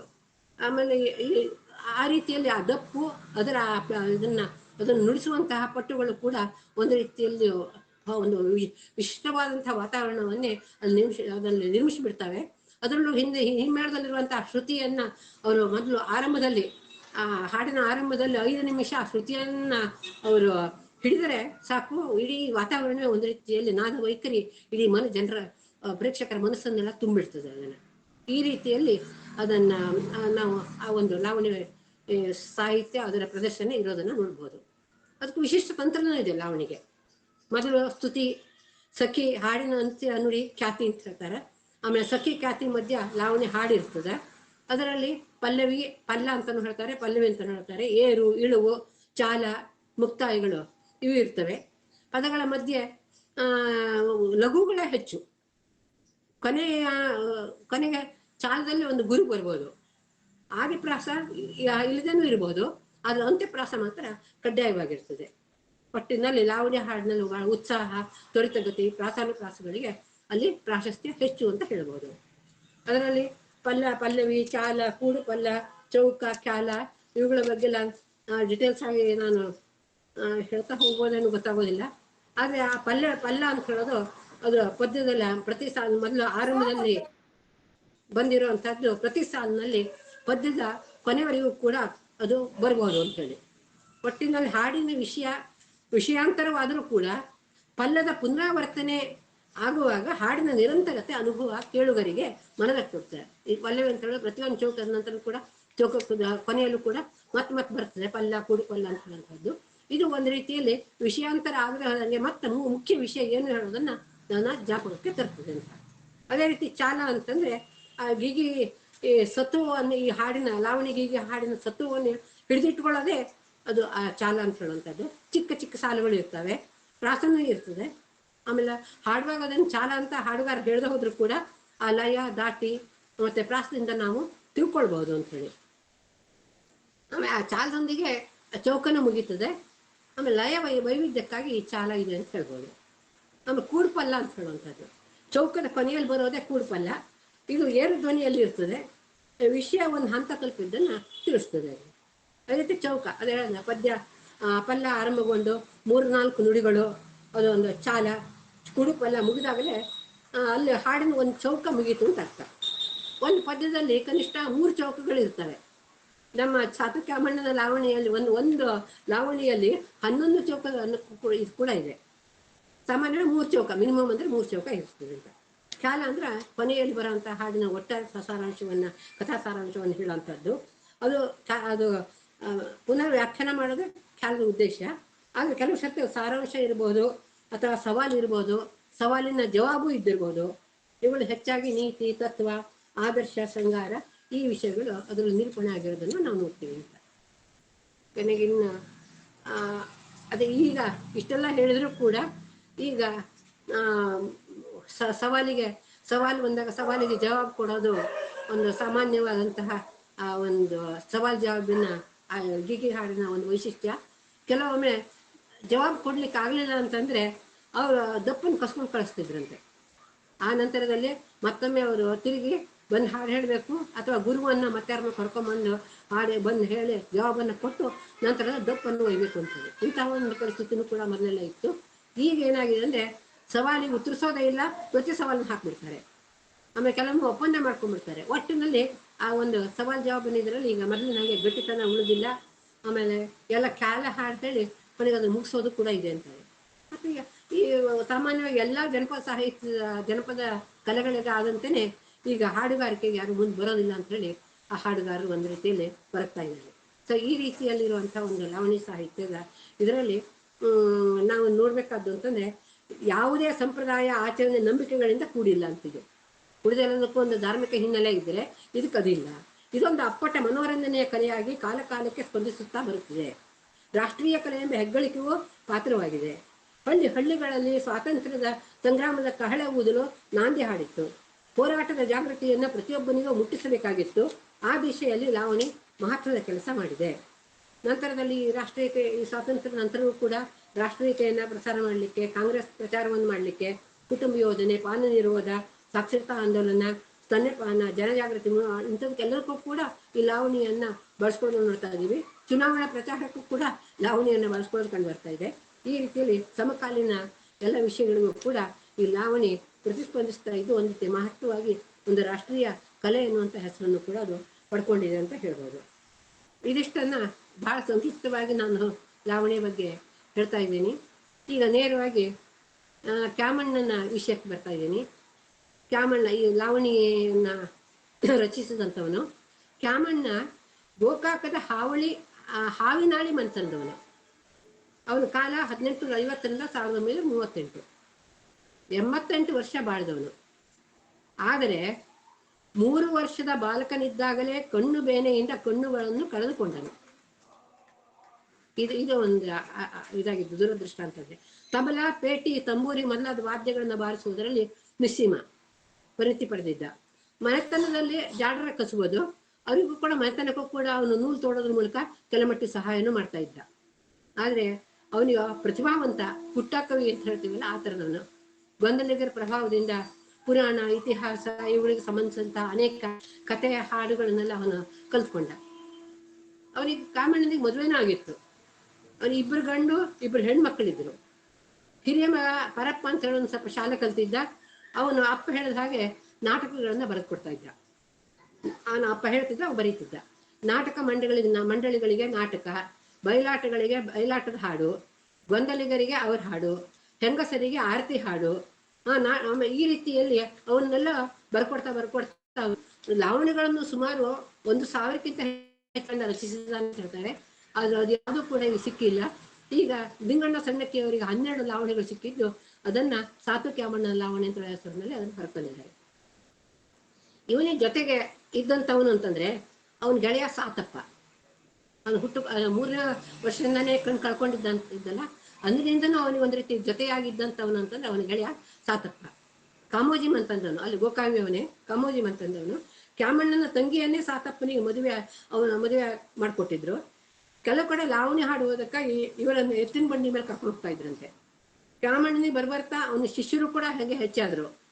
ಅವನ ಕೆಲವು ಶಿಷ್ಯರಂತ ಕೂಡ ಅವನ ಹಾಡುಗಳನ್ನೆಲ್ಲ ಸಂಪೂರ್ಣ, ತಿಮ್ಮಣ್ಣಪ್ಪ ಅಂತ ಒಬ್ಬನಂತೂ ಅವನು ಸಂಪೂರ್ಣ ಅವನ ಹಾಡುಗಳನ್ನೆಲ್ಲ ಬೈಪಾಟ್ ಮಾಡಿಬಿಟ್ಟಿದ್ದ.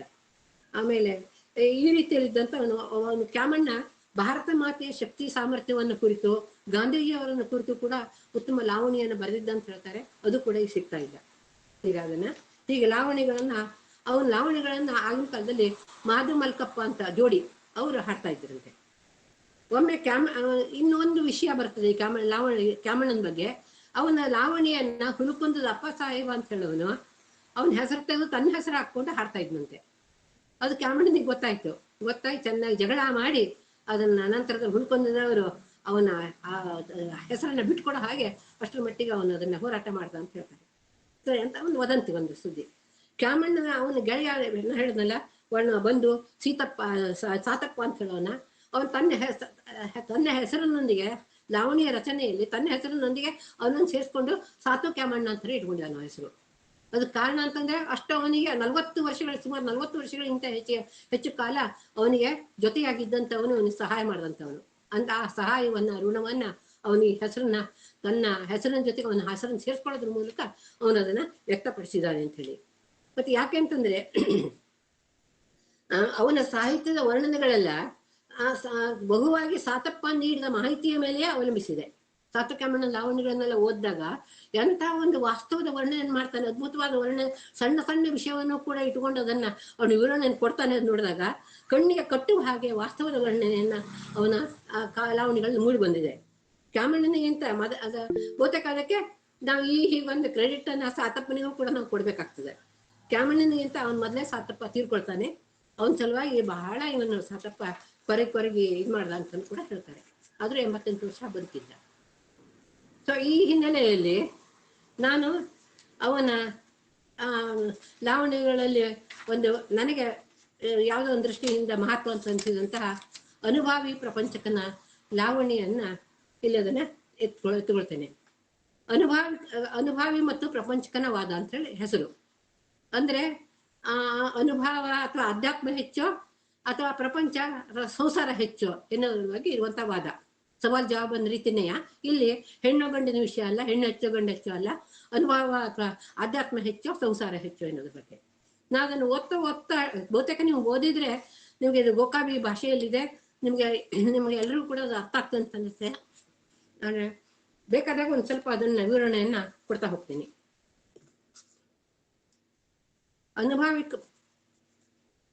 ಅನುಭಾವಿ ಮತ್ತು ಪ್ರಪಂಚಕನ ವಾದ. ಅನುಭಾವಿಕಗ ಪ್ರಪಂಚಕಗ ವಾದ ಕೇಳ್ರಿ ಕೌತುಕ, ಪ್ರಪಂಚ ಹೆಚ್ಚಂದಾನ ವಿಷ್ಯಾತ, ವೈರಾಗ್ಯ ಹೆಚ್ಚಂದಾನ ಅನುಭಾವಿತ. ಒಬ್ಬನ ಪ್ರಪಂಚ ಹೆಚ್ಚು ಹೇಳ್ತಾನೆ, ಮತ್ತೊಬ್ಬ ವೈರಾಗ್ಯ ಹೆಚ್ಚು ಅಂತ ಹೇಳ್ತಾನೆ.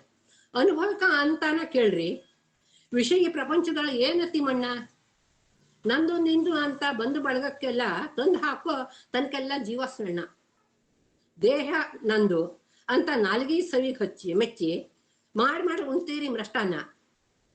ಉಂಡಂಗ ಮಸ್ತ್ ಕಂಡು ಬಲಿತು ಖರೆ, ಆಯುಷ್ಯ ಕಡಿತಾ ಬಂತ ದಿನ. ಊಟ ಮಾಡ್ತೀರಿ ಹೌದು, ಆದ್ರೆ ನಿಮ್ದು ಖಂಡ ಬೆಳೆದಿರ್ಬೋದು, ಮಾಂಸಖಂಡ ಬೆಳೆದಿರ್ಬೋದು, ಆದ್ರೆ ಆಯುಷ್ಯ ಕಡಿತಾ ಬಂತು. ಹೆಣ್ಣು ಹಣ್ಣು ಮಣ್ಣು ನನ್ನು ಅಂತ ಹಿಕ್ಕಿ ದುಡಿತೇರಿ ದುಡ್ದಂಗ ದನ, ನೀ ಮಣ್ಣಾದ ಮ್ಯಾಗ ಹೊನ್ಯಾಗ ಕೇಳ್ತಾನ, ಹೆಣ್ಣಿಗೂ ನಿನಗೂ ಸಂಗತೇನ. ಈ ರೀತಿಯಲ್ಲಿ ಅನುಭವಿಕ ಈ ಜೀವನ ಸಂಸಾರ ಅಂತ ಹೇಳೋದು ಬರೀ ದುಡಿಯೋದು, ಆಮೇಲೆ ಉಣ್ಣೋದು, ಆಯುಷ್ಯ ಕಳೆದೋದು, ಹೆಣ್ಣು ಹಣ್ಣು ಮಣ್ಣು ಅದ್ರ ಬಗ್ಗೆ ಎಲ್ಲ ಹೊಡೆದಾಡ್ಕೋತಾ ಇರೋದು ಅಥವಾ ಅದಕ್ಕಾಗಿ ಹೋರಾಡ್ತಾ ಇರೋದು ಅಂತಾನೆ ಆಗಿರ್ತದೆ ಅಂತ ಹೇಳಿ. ಮತ್ತೆ ಚಾಲದಲ್ಲಿ ಹೇಳ್ತಾರೆ ಮುಂದೆ, ಇದು ಸಖಿದಲ್ಲಿ ಬರ್ತದೆ ನಿಮ್ ಚಾಲದಲ್ಲಿ. ಕಣ್ಣಿಗೆ ಕಾಣುವ ವಸ್ತುಗಳೆಲ್ಲ ನಿನ್ನೂ ಆದ್ಮೇಲೆ ಯಾರಮ್ಮ ಅದೇ ನೀನ, ಹುಡುಕನೊಳ ಹುಟ್ಟಿಸಿದವನ್ ಕೂನ, ಉಚ್ಚಿ ಕುಣಿ ಒಳ ಮುನಿಗೆ ಎದ್ದಿ ಪ್ರಪಂಚಕ್ಕೆ ಹತಿ ಬಿದ್ದಿ, ಮರತಿ ಮೊದಲ ಹರನ, ನಿನಗ ಮಾನು ಜನ್ಮ ಕೊಟ್ಟವನ ಇದ ಜನ್ಮದೊಳಗೆ ಮಾಯಾ ಕಡಿ, ಪ್ರಪಂಚ ತ್ಯಾಗ ಮಾಡಿ ಪಡೆಯೋ ಗುರುಕರ್ಣ, ಒಪ್ಪಿಸಿ ಹಿಡಿಯೋ ನಿರಾಳ ಆತ್ಮನ. ಇಲ್ಲ ಅದನ್ನ ಹೇಳೋದ್ರಲ್ಲಿ ಇಲ್ಲಿ ಏನು ನಮ್ಮ ಜಾನಪದ ಇರೋವರಿಗೆ ಶೀಲ ಅಶ್ಲೀಲದ ಬಗ್ಗೆ ಪ್ರಶ್ನೆನೇ ಇಲ್ಲ. ಎಲ್ಲವನ್ನು ಕೂಡ ಅವರು ಸಹಜವಾಗಿ ಏನು ಅಂತ ಮಾತನಾಡ್ತಾರೆ.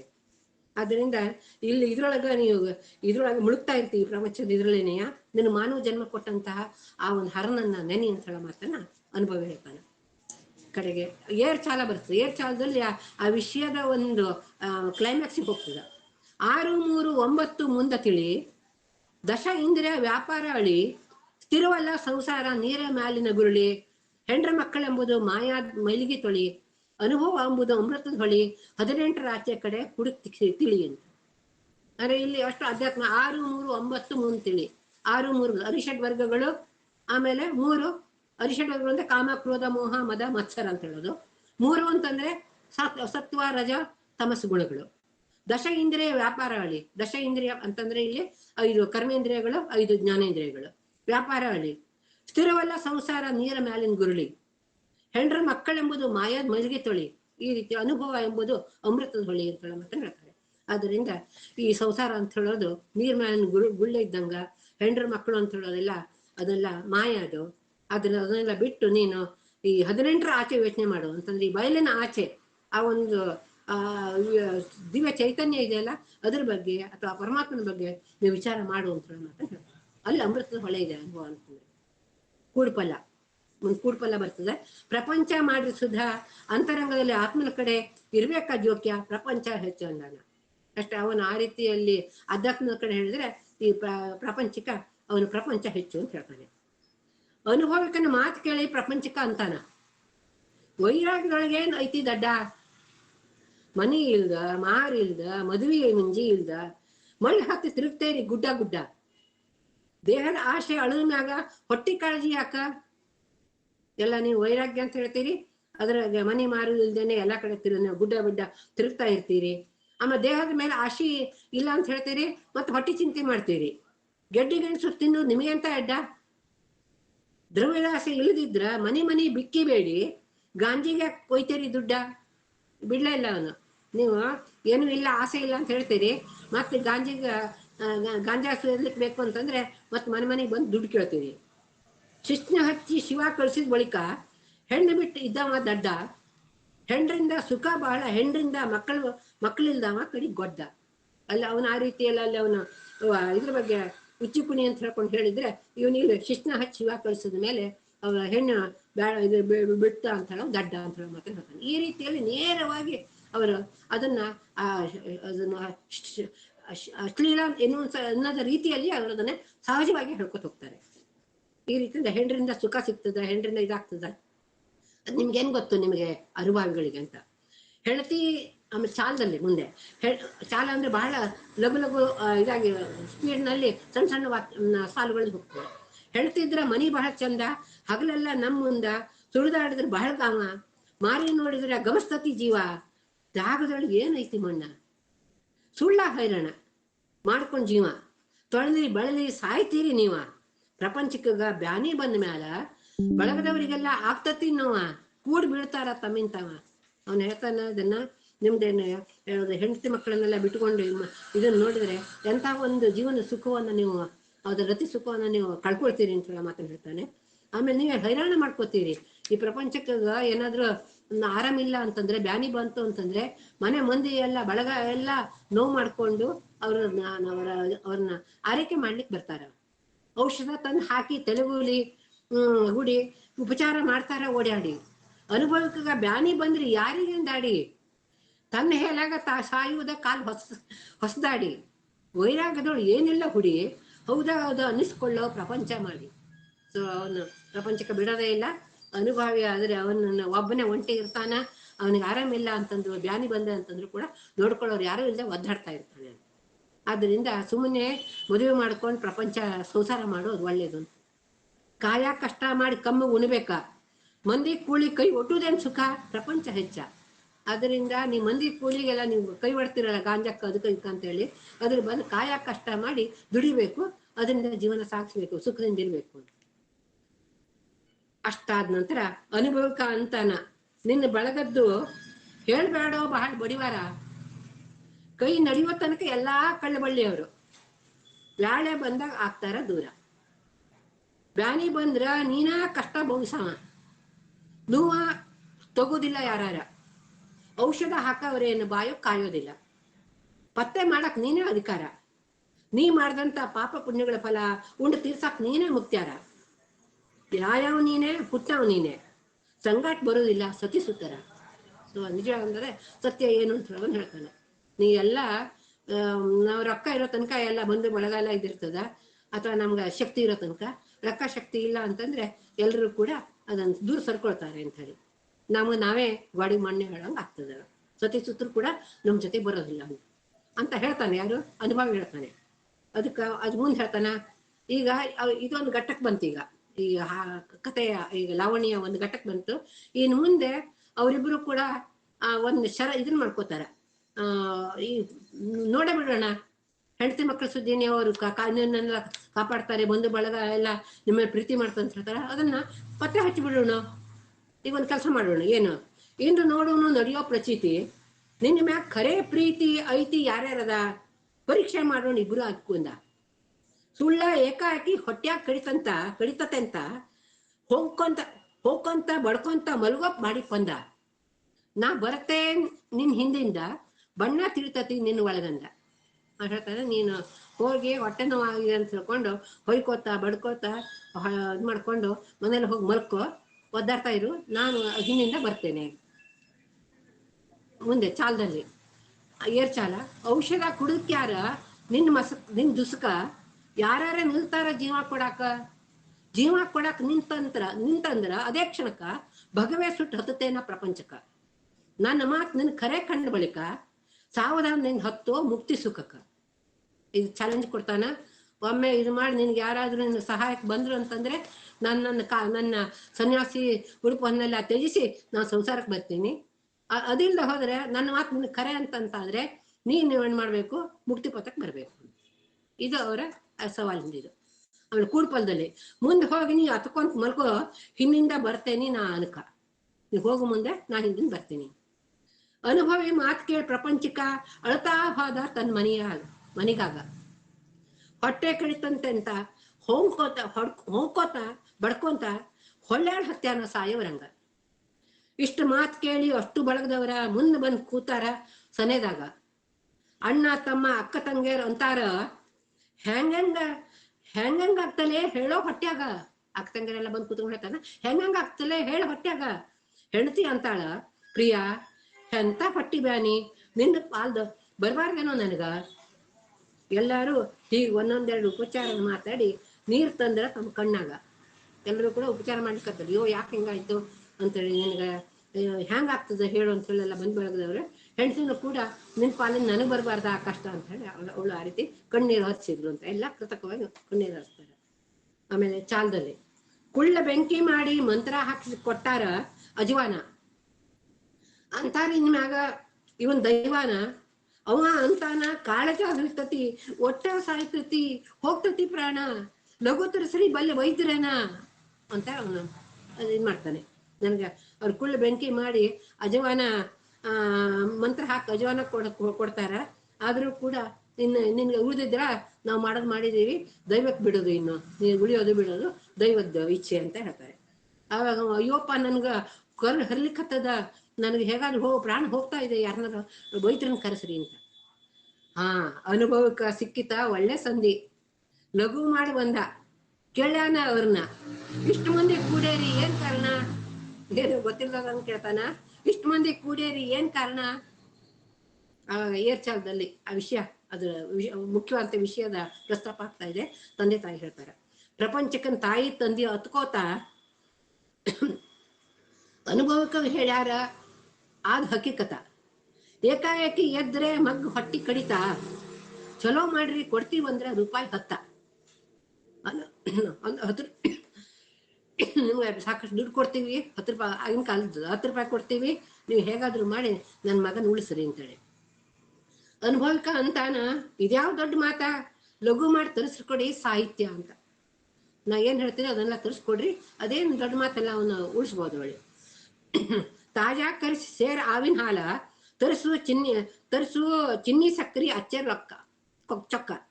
ಒಂದ್ ಸೇರು ತಾಜಾ ಆವಿನ ಹಾಲು, ಹಸುವಿನ ಹಾಲು ತರಿಸ್ರಿ, ಮತ್ತೊಂದು ಅಚ್ಚೇರು ಸಕ್ಕರೆ ಚೀನಿ ಸಕ್ಕರೆ ತರಿಸ್ರಿ, ಇದೆಲ್ಲ ಮಾಡ್ತೀನಿ ನಾನು.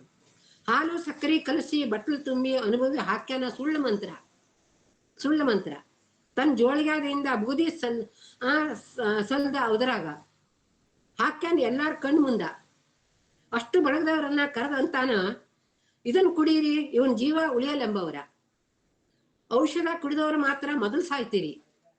ಅದನ್ನೆಲ್ಲ ಹಾಕಿ ಎಲ್ಲ ಮಂತ್ರ ತನ್ನ ಜೋಳಿಗೆಯಿಂದ ಒಂದಷ್ಟು ಬೂದಿನ ಹಾಕಿ ಎಲ್ಲ ಕಲಸದಂಗ್ ಮಾಡಿ, ಮಂತ್ರ ಹೇಳ್ದಂಗ್ ಮಾಡಿ, ಸುಳ್ಳು ಮಂತ್ರ ಹೇಳಿ, ನಂತರದಲ್ಲಿ ಇದನ್ನ ಯಾರು ಮುಂದ್ ಬರ್ತೀರಿ, ಯಾರು ಕುಡಿತೀರಿ ಅವರು ಮೊದಲು ಸಾಯ್ತೀರಿ, ಆಮ್ಯಾಗ ಇವನು ಉತ್ತಾರ. ನೀವು ಸತ್ ನಂತರ ಅವನು ಉದ್ಧಾರ ಆಗ್ತಾನೆ ಅಥವಾ ಅವನು ಉಳಿತಾನೆ. ಇಷ್ಟು ಮಾತು ಕೇಳಿ ಅಷ್ಟು ಬಳಗದವರ ಹಿಂದಕ್ಕ ಸರದರ ದೂರ. ಇಷ್ಟು ಮಾತು ಕೇಳಿ ಅಷ್ಟು ಬಳಗದವರ ಹಿಂದಕ್ಕ ಸರದಾರ ದೂರ. ತಾಯಿ ತಂದೆ ಅಂತಾರ, ನಮ್ಮ ಜೀವ ಇದ್ರ ಇಂಥ ಮಕ್ಕಳು ಹೊಟ್ಟ್ಯಾವ ಒಂದ್ 5-6. ತಾಯಿ ತಂದೆ ಹೇಳೋದು. ಅಷ್ಟು ಬಳಗದವ್ರು ಅಂತಾರ, ಸಾಯಬೇಕಾದ್ರೆ ಇದಂಥ ಹಣೆ ಬರ. ನಾವು ಸಹಜ ನೋಡಕ್ ಬಂದವರ, ಅನುಭವಕ್ಕ ಸಿಕ್ಕಿತ ಈ ರೀತಿಯಲ್ಲಿ ಬಂದು ಬಳಗದವರು ಕೂಡ ನಾವು ಸುಮ್ಮನೆ ನೋಡಕ್ ಬಂದವರು, ಇದೇನ್ ಸಾಯ್ಬೇಕು ಅಂತ ಹೇಳಿ ಇದೇನ್ ನಮ್ಮ ಹಣೆ ಬರ ಅಂತ. ಅನುಭವ ಸಿಕ್ಕಿತ ಒಳ್ಳೆ ಸಂಧಿ. ಲಘು 7ರಿಂದ ಔಷಧ ಕುಡಿಯುವರ, ಇವ್ರನ್ನ ಜೀವ ಕೊಡುವವರ, ಅಷ್ಟು ಬೀಜ್ರ ಅಂತಾರೆ. ಅಲ್ಲ ಯಾರಾದ್ರೂ ಹೇಳ್ರಿ ಬಡ ಯಾರು ತಯಾರಾಗ್ರಿ ಔಷಧ ಕುಡಿದು ಸಾಯ್ಬೇಕು ಅಂತ ಹೇಳ್ತಾರೆ, ಜೀವ ಕೊಡ್ಬೇಕು ಅಂತ. ಅಷ್ಟು ಬೀಜ್ರ ಅಂತಾರ. ನಾವು ಸುಖದವರ, ಬಂದವರೆಲ್ಲ ಬಂಧು ಬಳಗ ಇತ್ತಲ್ಲ, ಬೀಗರು ಮತ್ತು ಸಾಮಾನ್ಯ ಜನರು ಅಂತಾರ. ನಾವು ಸುಖದವರ, ಉಣ್ಣು ಪುರ್ತದವರ.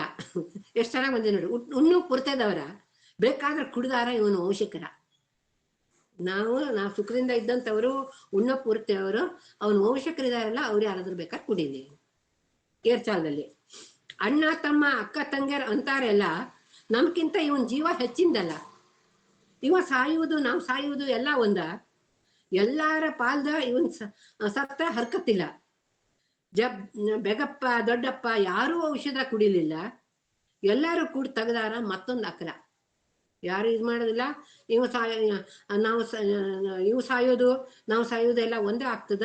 ಎಲ್ಲರ ಪಾಲ್ದು ಇವನೊಬ್ಬ ಸತ್ ಬಿಡ್ಲಿ ಅಂತ ಹೇಳಿ ಯಾರು ಬೆಗಪ್ಪ ದೊಡ್ಡಪ್ಪ ಇವ್ರು ಯಾರು ಕೂಡ ಔಷಧ ಕುಡಿಲಿಕ್ಕೆ ಒಪ್ಪಲಿಲ್ಲ. ಎಲ್ಲಾರು ಮತ್ತೊಂದು ಯೋಚನೆ ಮಾಡ್ತಾರೆ. ಇಷ್ಟೆಲ್ಲ ಬಂಧು ಬಳಗ ಇದೆಯಲ್ಲ, ಇವರೆಲ್ಲ ಕೂಡ್ತು ವಿಚಾರ ಮಾಡ್ಕೊಂಡು ಒಂದು ಹೊಸ ವಿಚಾರ ಮಾಡ್ತಾರೆ. ಒಂದು ಹೊಸ ಬುದ್ಧಿಯನ್ನು ಬುದ್ಧಿವಂತಿಕೆ ಇದು ಮಾಡ್ತಾರೆ.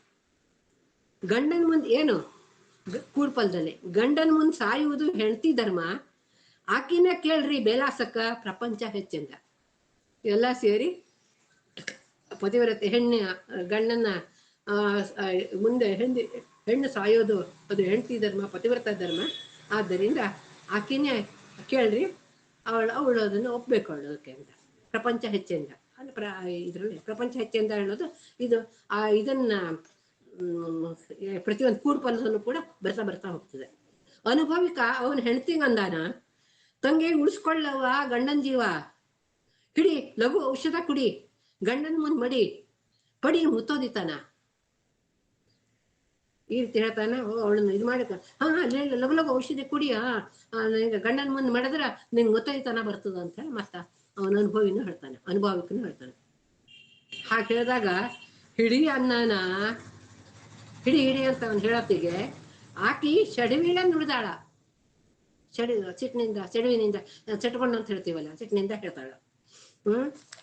ತೀರಾ ಅಡವಿ ಮೇಲೆ ಬಿದ್ದಿಲ್ರಪ್ಪ ನನ್ ಪ್ರಾಣ, ತೀರಾ ಅಡವಿ ಮೇಲೆ ಬಿದ್ದಿಲ್ರಪ್ಪ ನನ್ ಪ್ರಾಣ, ಒಂದ ರಕ್ತದವರಿದ್ದು ವಂಶೀಕರ ಕುಡಿಲಿಲ್ಲ, ನನ್ ಜೀವ ಹುಲ್ಲಿಂದೇನ.